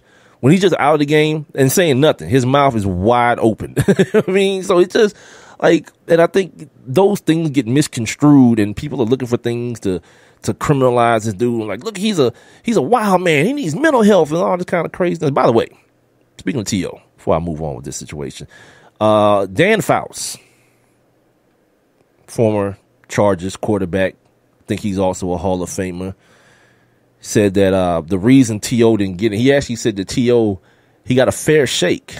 And he said if he was such a great player, why did he play for so many teams? Anybody think Shaquille O'Neal's not great? Anybody? Bueller? I didn't think so. Shaquille O'Neal played for who? Magic, Lakers. He played for Phoenix. He played for the Cavs. He played for the Celtics. That's 5. I think I'm missing one. I think Shaquille O'Neal played for 6 teams. No one's questioning his greatness. Like, it's like this whole deal with T.O. is pretty much a black and white situation. It should be, I should say. But inevitably they're making it a black and white situation. But we don't like him, and we think this kicker should get in before him to show him a lesson. All you're doing is making a fool out of yourself. You're making a mockery of the entire process. If you look at a list of wide receivers, you'll see 3 names: Moss, Owens, Rice, consistently. Randy's coming up next year, and what Randy's done is like the illest thing. Like, Randy went from being like Mr. Big Afro, almost ran the police down, or allegedly ran the police down with the car one time, the weed guy who got pinched for weed a couple times in college. T.O. has none of those things, by the way.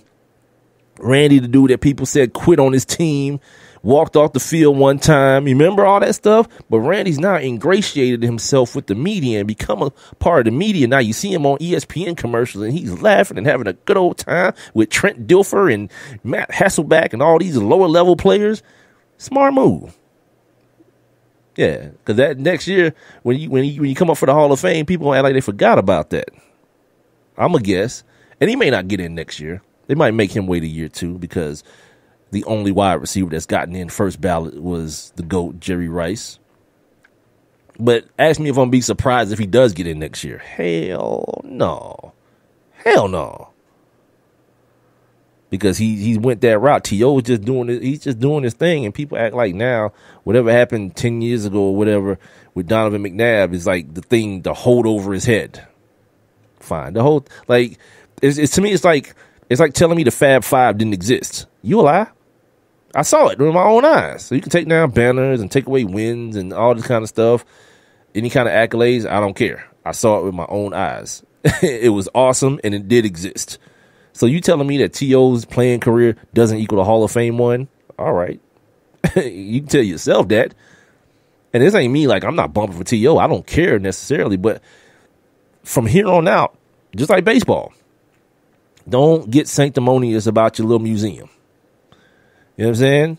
Because with baseball, you got dudes in there who are accused of murders. Babe Ruth was a well-known drunk. The sport in and of itself got a whole museum, and a whole part of it has no Negroes in it because they weren't allowed to participate.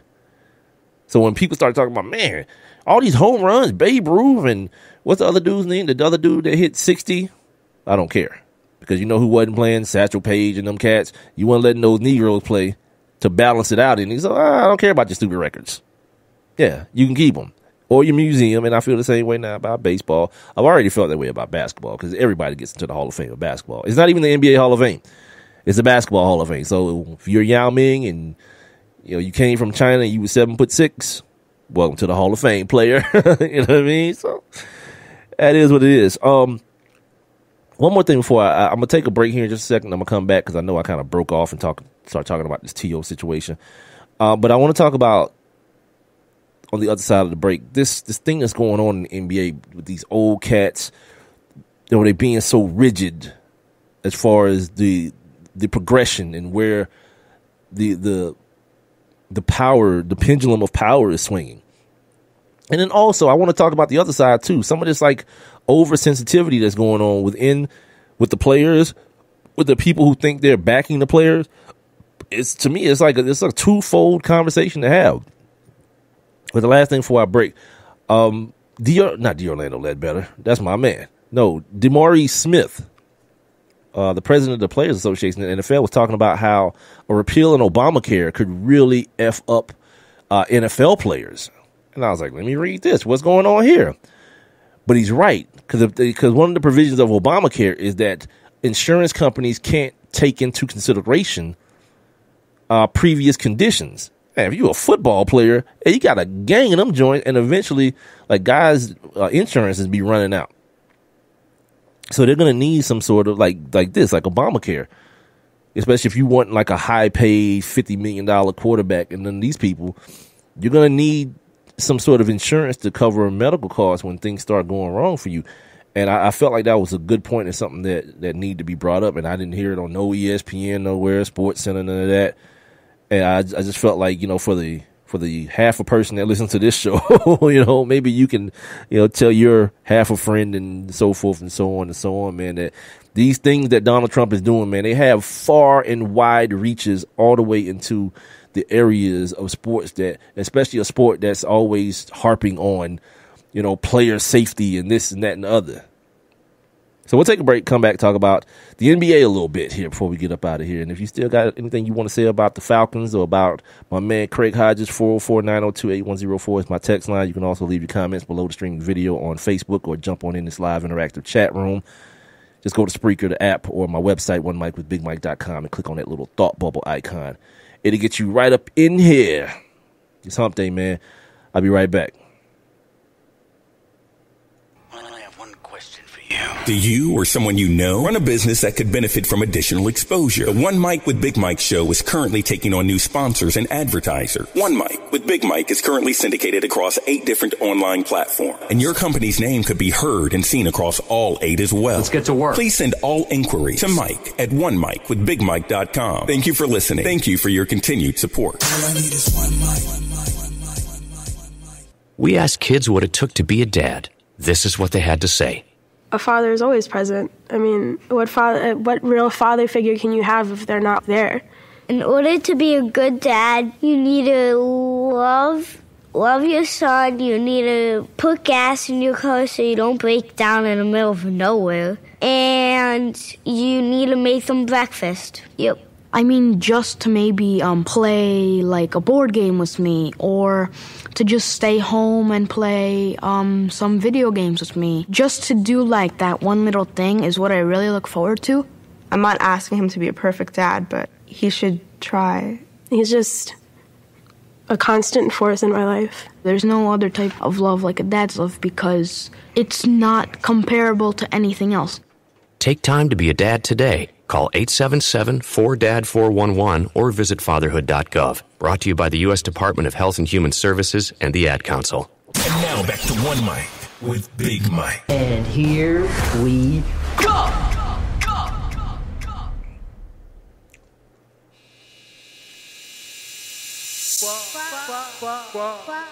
Hey, the Jew man. It's the One Mic with Big Mike show. Almost on over this hump, man, for this hump day. Hump day. Spreaker.com, the Spreaker app. Tune in at onemicwithbigmike.com is where I'm being heard.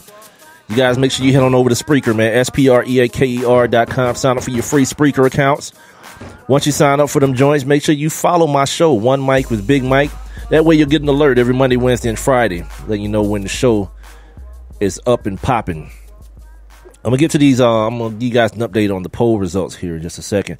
Also, don't forget, if you missed any of the show, it can be heard on demand on every platform I've already mentioned, as well as on iTunes, iHeartRadio, Stitcher, Google Play Music, and YouTube.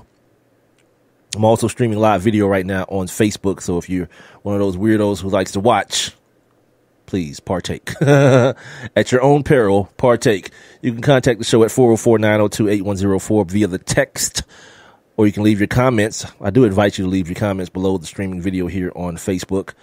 Facebook.com/1MICWITHBIGMIKE. Also use that same handle for the Twitter page and my Facebook, so you can check out the videos, the promos, and all those type of things that I post on Facebook and Twitter every day. Before I move on and get into this NBA stuff, and give you guys the the poll question, the updated poll question so far during the show. Do y'all look at I Am No Dos and Big L and whoever else? Y'all look at Noisy on Viceland? They did one on ATL last night, and it was pretty good. It was really on trap music, so it really wasn't about like all the other stuff, R&B cats and all these other cats. It was like T.I., Killer Mike was on the situation. Some of the younger dudes, the Migos and Lil Yachty. Who else? 21 Savage. And I always find it so entertaining, man, when like my folk from down here in the deck, they start talking that ill Decatur talk, man. They talking to white boys and like the N word is like the most prominent word they're saying. It's so hilariously funny, man. And that's all that was happening. Oh, Jeezy was on it. They didn't catch up to Gucci Mane though. Young Thug was on the situation as well, so it was done pretty well. No references to Outkast, obviously, because that wasn't really trap music. It kind of started from T.I. trap music album and moving forward or present. Okay. The results. Is there a white man alive more happy to be white than Rob Gronkowski? Hashtag put it on the poll, brought to us by sportsnewsandbrews.com. Still 86% say hell no. Do the Atlanta Falcons defensive firings happen if they win Super Bowl 51? 67% say no. Damn, that's a hell of a loss, man. That's a hell of a half. You cost your job by most people's estimation. Is Tom Brady's wife right to want him to retire and get out while he's ahead? 75% say yes. And maybe these are people who have to play against the Patriots. They're like, yeah, man, get your ass out of there, man. Let Jimmy Garoppolo get up in that joint. No, that dude says he's going to play till he's 45. He got his snake oil salesman, Ready Rock. Like, even if you see when he's looking for his jersey, if you see the video, he's got one of those, after the game now, it's over. He got one of those shake bottles that you put your, most of us put our like protein shake or whatever in. He's got one of those and it's empty. He's already chugged whatever's in it. I still got my money that jersey gonna show up at Martellus Bennett's house. like just in case they don't re-sign me because he needs some money this off season. So just in case they don't sign him, who was that I was talking to saying that Martellus Bennett would look good in a Falcons jersey? I bet he would. All 6'7" of him. Runs like a gazelle. Yeah, it sounds like he would too, to me, but they just drafted that dude, Austin Cooper last year, didn't they? Out of Stanford? Was it Stanford? Whatever. Dude named Austin Cooper. It sounds like he might go to Stanford, so I'll go with that. So no. All day long, people have been talking about Phil Jackson and Carmelo Anthony, right? And before this, it was Phil Jackson and LeBron. And last week, LeBron had his thing with Charles Barkley. LeBron this week, he and New York Post or the New York Times reporter Frank Isola. LeBron kind of just went hard on my man for like really like unnecessary. It was so unnecessary. He called this dude trash. Like, why he do that? He's doing his job, dude. If he got a source, he puts a story out, whether you agree with the story, if the story is false, like to intimate that this dude is trash and like he's slandering you. It's like kind of ridiculous, dude. He's doing his gig. He's a dude that covers the Knicks, by the way. So he covers the Knicks. And he came out with the story that LeBron would be willing to part ways with Kevin Love in order to bring his buddy Carmelo into the fold and give Carmelo a chance at a title. That doesn't really seem far-fetched. Seeing as though when LeBron was asked about it like last offseason, about him playing with Wade and Chris Paul and Carmelo, he's like, yeah, I'd love to see that happen before our careers end. Like, he said it out his mouth. So now when somebody's saying that, yeah, man, he's trying to make this thing happen because it puts you in an uncomfortable light with Kevin Love, it's like those are kind of like the perils of power, dude. Like, you can't always want to be the popular guy. You know what I'm saying? If you're trying to get rid of Kevin Love, it does another thing too. It's a look at you because you're the guy who wanted to get rid of Andrew Wiggins, a playmaker who's turned into a very, very adequate playmaker. You wanted to get rid of him because you didn't want that young dude. You wanted Kevin Love. And when David Blatt was saying, nah, it ain't going to happen, same thing that Tyronn Lue was saying about Kevin Love. He's not going anywhere. Yep. Andrew Wiggins wearing a damn Timberwolves jersey and never, ever, ever, ever, ever put on a Cavs jersey. since he been drafted, number 1 overall. So it got me to thinking. And then, Wade chimed in with Charles Barkley, and then Charles Barkley had to fire back in his normal old, that's what's wrong with these young players now, these young whippersnappers. Anytime you say something about them, they get an attitude and call it hating. Okay, calm down, weirdo. Because it's one thing to just say somebody's getting oversensitive, and I should have put on the poll today. Is everybody oversensitive? Not oversensitive, but is everybody to an extent sensitive? I heard Pablo Torre say that this morning. I was like, is it? Is everybody sensitive? And I think after initially kind of rebutting it, saying that dude crazy as hell. After giving it some thought, I think to a certain extent, you have the Donald Trump level of sensitivity. And then you have that, I could kill a dog and not think anything of it, but still other things make you angry or get up under your skin or whatever type thing. I don't know where I'm going with that part, but you get what I'm saying. There's two, some people might say I'm dead inside, but things affect me. You know what I mean? Things affect me, but maybe not to the extent as they affect other people. So to his point, I believe that, I think most people are, are sensitive in a sense. But for Charles Barkley to act like these folks, these cats are just supposed, because they young dudes, they just supposed to sit back and let me talk any kind of junk, call them punk, and say LeBron, he don't want to compete. That kind of just goes to the heart of who a person is as a professional athlete. The moment somebody says that you soft or you don't want to compete, that, those might be Shaq said it. Those might be fighting words. Shaq said he would have drove there and whooped and punched him in the damn mouth. I don't know if you go that far. And here's Charles Barkley's exact quote, so I don't have to keep paraphrasing it. This new generation, they all stick together. They all play together. They're all AAU babies, end quote. And I have a problem with that too. I have a problem with that being a problem. Why can't these young, successful, business-savvy black men be friends as well? Why do they have to be adversarial in order for you to feel like the product is worthwhile? That's ridiculous to me. For all this talk, and he would be the perfect person to have that perspective too.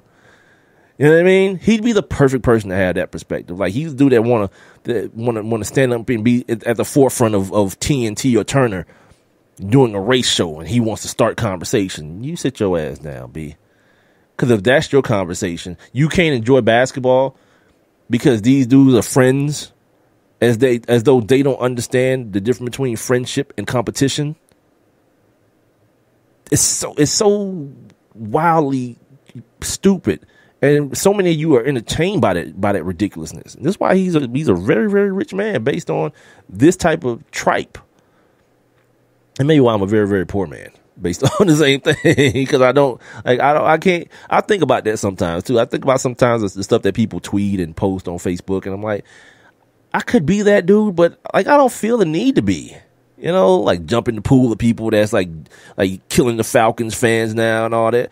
I'll laugh at it, but it's most of the time I just scroll past. I see it and I keep scrolling and I don't say nothing because it just seems weird to me. That's what this thing called sports and sports talk and conversation is just devolved to this my tribe, your tribe, my tribe is great, your tribe sucks, and I don't know. So anyway, back to Barkley. He says, quote, any type of criticism directed toward them, they consider it hate, even if it's fair criticism, which is something that's based on perception. Someone may perceive something as fair. You perceive calling someone a punk and saying someone doesn't want to compete as fair. I look at it as you're trying to get your ass whooped by somebody who takes that kind of stuff seriously. They consider it hate. So no, it does not bother me what the new generation thinks. To be honest with you, I know they all stick together, so that's just a part of it too, end quote. And I said this the other day on Twitter, and I thought it was just a real nebulous known statement or things that one of those things that people just automatically already know. I was like, Charles Barkley is only relevant based on the young cats that this new generation is his quote that he's constantly railing against. Without them, who would Charles Barkley be?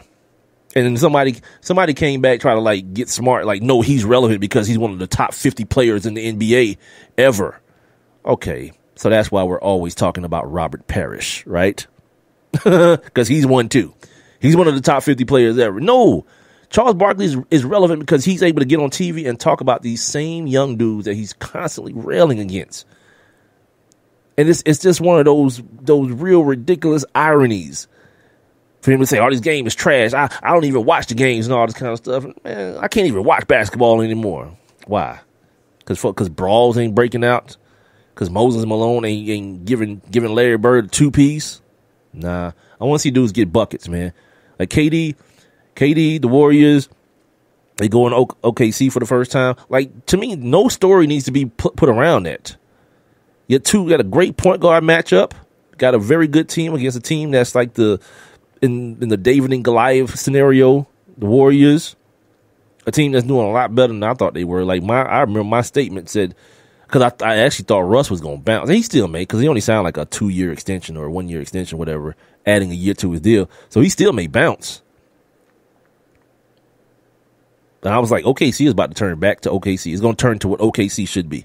That's a small market. It should have never been one of those teams that's always competing for championships. And I thought Russ was going to be gone. I was like, yep, they're going to be left with like Victor Oladipo and whoever else. I mean, to make do, Enes Kanter and all these cats. Nah. But Russ is holding down the fort, man. He's triple-doubling the hell out of the thing. And Kevin Durant talked about that this morning, speaking of like sensitivity and people defending people. You know, he talked about how the media, he feels, is the driving force between the storyline that he and Russ don't get along, and he and Russ are on these bad terms or whatever. And I said the same thing a couple months ago. Like, that whole narrative that you have to have a white hat and a black hat, you know, to sell the story. The game. Get people to understand the game of basketball better, and guess what'll happen? You know, but when all you're talking about is a soap opera, and of course Russ does his part to build it up, but I think for him, he loves to motivate himself with doubt, with other people's doubt. Like a lot of the great ones, like the Tom Brady's, like the Michael Jordans. He loves for those things to fuel his fire. So yeah, he shows up with the camera, with the photographer's outfit on. I don't think for KD, for himself. And then he played poorly too, by the way. They got smashed that evening. He played poorly and they got smashed. So for what it's worth, at this point, it's time to be like, who cares? They don't even shake hands before the game. KD he don't shake hands with anybody. Watch when the game starts. He'll point down to the other side of the field. He shakes hands with the guys on his team and the guys behind the score table, but not the other team. And he never has. But now, see, we can use that to make that up to be like this adversarial thing between he and Russ. And it's like, it's just so ridiculous. But, you know, people fall for it every now and then. And, you know, he feels he's sitting out with, I don't know who it was. It wasn't Brian Windhorst. It was the other cat from ESPN having to explain that to himself. You know who don't do that? Russ don't do that. Russ don't even, yeah, I'm done talking about it. And he's going to do what he do. He's going to do petty stuff. Because I think it hurt him because he knew how close they were. He knew how close he felt they were, giving up that 3-1 lead to Oklahoma, to Golden State last year. I think Kevin Durant saw what a lot of the rest of us probably saw, was that you were that close last year, but the odds of you getting back to that same point this year with that same team is going to be slim to none. And he took the better opportunity. He took an opportunity to go play and get his shot easier, get an effortless. He's going to take a hit in the numbers, right? The numbers are going to go down because, of course, Steph and Clay numbers out there. But the way he's going to be more of an efficient player. That's the word I was looking for. So along the lines of the sensitivity thing, the whole thing, I know it feels like I'm jumping around a little bit. The whole thing with Carmelo and Phil Jackson. Phil Jackson represents something much, much bigger than this bad basketball team. Like, I've seen the Knicks play a couple times this year. Oh, my God, they are bad. They're a bad basketball team. I don't know if that's all on him, if that's on the coach, if that's on the personnel. The one thing I do see, though, is that they won't let that kid Porzingis shine. He and they being D Rose and Carmelo. Like that won't. I saw D Rose. I forget who they were playing. I saw him take like 3 separate game winners in a game, trying to go 1-on-1, and he got a 7'6" monster that can get a shot on anybody, and he wasn't passing the ball. He would not pass the dude the ball, and that's probably one of the things that's hurting the team. The other thing that's going on, this thing with Carmelo and Phil, who cares? You know, Carmelo's a big boy. And at some point, something's got to give. Either Phil is trying to piss Carmelo off so bad. He's using those mind tricks he used on Michael Jordan and Kobe and those guys, things that worked in the past on a different caliber athlete. To where he goes to the extreme of comparing, saying, you know, Carmelo doesn't have the will to win that Michael and Kobe had. Guess what? Most normal human beings don't. Like, these are 2 dudes you're talking about that would probably eat their young for a championship. Everybody ain't really wired that way. Most people ain't wired that way. That don't mean the dude don't care and he don't want to win. You know, Carmelo is who he is. And then Phil may mention that, talking about you can't make a leopard change its stripes or whatever it is. What is it? What is it? A leopard change its spots? Whatever it is. You know what I mean? Some big jungle cat and his markings. But no. The thing that people feel like that now Carmelo has to be this sympathetic figure. Nah, Carmelo's a grown man. If Carmelo want to clap back at this dude, fine. Because guess what, dude? LeBron has realized it. He's got power. You've got power. They can. If Phil want to be away from you, he can leave. He can quit and leave his money on the table. Or Phil can do as much as he can, get out in the media, bash Carmelo and all this kind of stuff, and then get fired and keep his money. Maybe that's the goal. Or the other side of it, maybe he's just trying to like wear Carmelo down so much that he just says, you know what, damn it, trade me. But Carmelo's like, it feels like Carmelo's like, I don't hear none of this booing, none of this craziness. I'm here. My wifey like it here in New York. So unless somebody explicitly comes to me and tells me we need you to get up out of here, it's going to be what it is. And like, that's the type of dude I am too. I'm a stubborn dude that way. Like, don't be, you know, like backdoor shading me. Like, come through the front. Let's ride. If it's a problem, let it be a problem. But it ain't working like that. And I had this thought a couple of weeks ago. I don't remember if I said it on the show or not. But it feels like Phil Jackson has now transformed. The persona of Phil Jackson has transformed from this guy, this guru of a guy, to a bit of a coward. You know what I mean? Because he doesn't speak out publicly. Today, Doris Burke, before I got on the show, was on ESPN saying that she was trying to get an interview with him or Carmelo. Neither one of them want to speak, but Carmelo is obligated to speak at some point via the collective bargaining agreement. Phil Jackson don't have to at night. To me, that's the cowardice of it. Like, you hang this dude out to dry every time you agree with somebody or you retweet somebody about Carmelo or you say these things about him being a ball hog and you can't turn him into a champion and all these things, man. But you never have to publicly speak for it. You leave him out there to deal with it. That's a cowardice move. I'm not one who feels like it takes anything away from his championship elk as a coach. I don't see that to be a thing. But what I do feel is that the experiment that Phil could turn Michael Jordan into a champion. He could turn Kobe Bryant and Shaquille O'Neal into champions. That experience of him doing that from the court versus from an executive office is over. It should be over. But it's too much money involved, too much pride involved. And while that's going on, guess what's going to happen? New York Knicks are going to suck. They're going to be terrible as hell. Like they always been. Like, and to do this too. Like, stop calling them one of the NBA's cornerstone franchises. This ain't the 70s no more. That team ain't been good. Like, even when Patrick Ewing and them was there, it was all right. Yeah, they went to some Eastern Conference Finals. But, like, let's stop. Let's not make it more than what it is because of where it is. Nah, hell no. Nah. That's a bad basketball team. It's a bad organization. You know, cats taking leave just because they want to, or I don't know, Derrick Rose says his mama was sick, so. But, you know, without any mention to anybody else.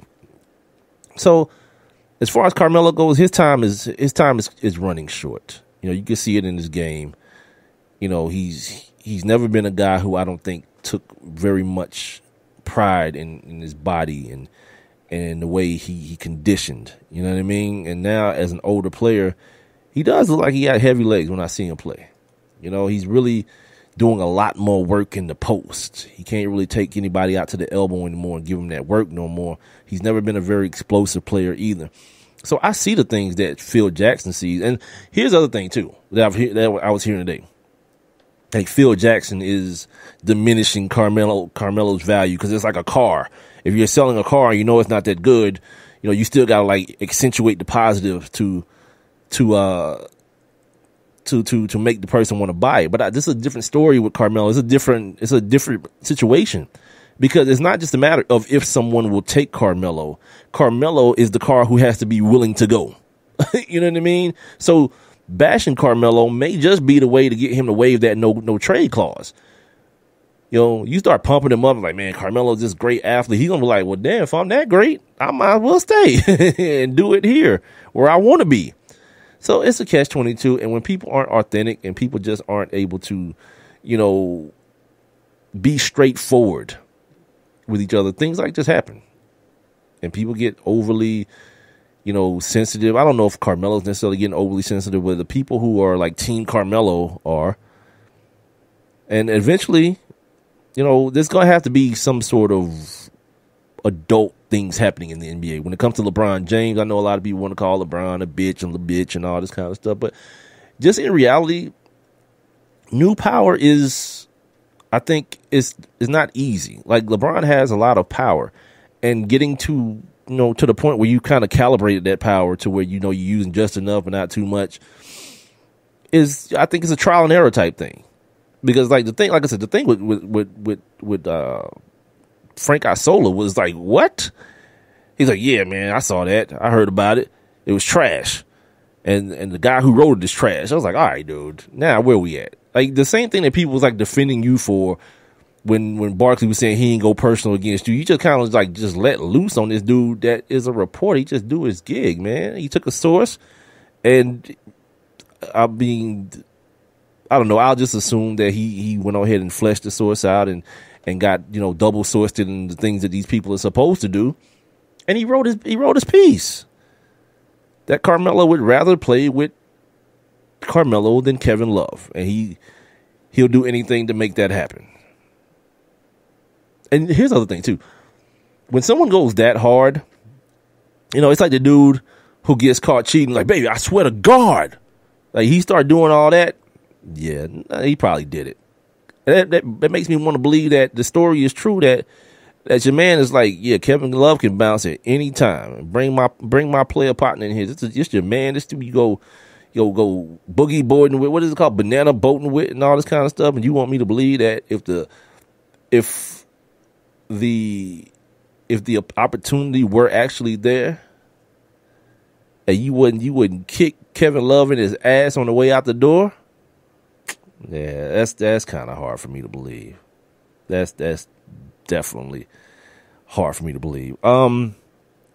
Last thing before I get about here, I got like 3 minutes. Do y'all see that kid out in California? His brother plays for UCLA. They got those real wacky, crazy jump shots. This kid scored 92 points in a ball game. And, like, I love how grown people just get real stupid when stuff like this happens. LaMelo Ball, Chino Hills kid. They won a game, 146, high school game, 8-minute quarters, 146 to 123. He made 30 of 39 shots, 7 of 22 3-pointers, 11 of 14 free throws. That cat scores 41 points in an 8-minute high school quarter.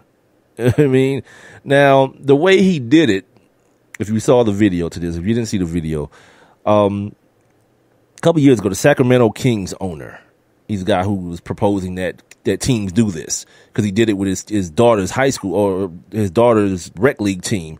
They just always played 4-on-5 on defense and then left a guy in the backcourt and just always threw the ball down. Well, it was this guy. It was this kid, LaMelo, whatever his name is. What did I say? LaMelo Ball. And then he just ended up with 92 points.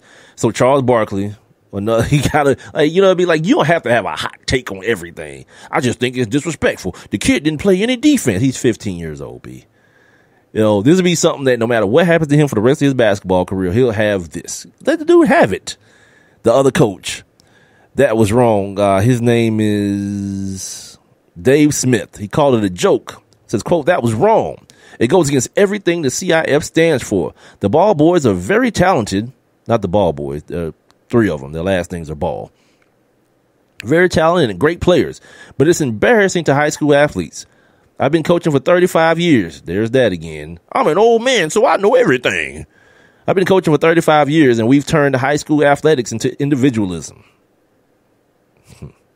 It's amazing to watch a kid score that many points, but there's always a but. It's tough to say that's what CIF athletics is about. Yeah, I'm of one school of thought. You don't want to see them dance in the end zone? Stop them every time. You know what I mean? All right, that's going to do it. The One Mic with Big Mike show on this hump day. Let me hit it one last time. Yeah, it's over. We're on over this hump, man. I appreciate you guys out there for joining me. If you're listening to this show on demand, I appreciate you as well. Speaking of being on demand, the show is available on demand on Spreaker.com, the Spreaker app, TuneIn, OneMicWithBigMike.com, iTunes, iHeartRadio, Stitcher, Google Play Music, and YouTube. Follow me on Twitter and Instagram at One Mic with Big Mike, and like my Facebook page at One Mic with Big Mike. Tomorrow, I got a bunch of phone calls I got to return because I've been reaching out to these college football prospects, these NFL prospects. So maybe on Friday, I have a couple of them on, one or two, maybe one. Let's see how these phone calls go to these agents tomorrow. But until Friday, 7 p.m. Eastern Standard Time, tell a friend to tell a friend, tell a friend. You guys and girls, be safe out there, and I'll holler at y'all.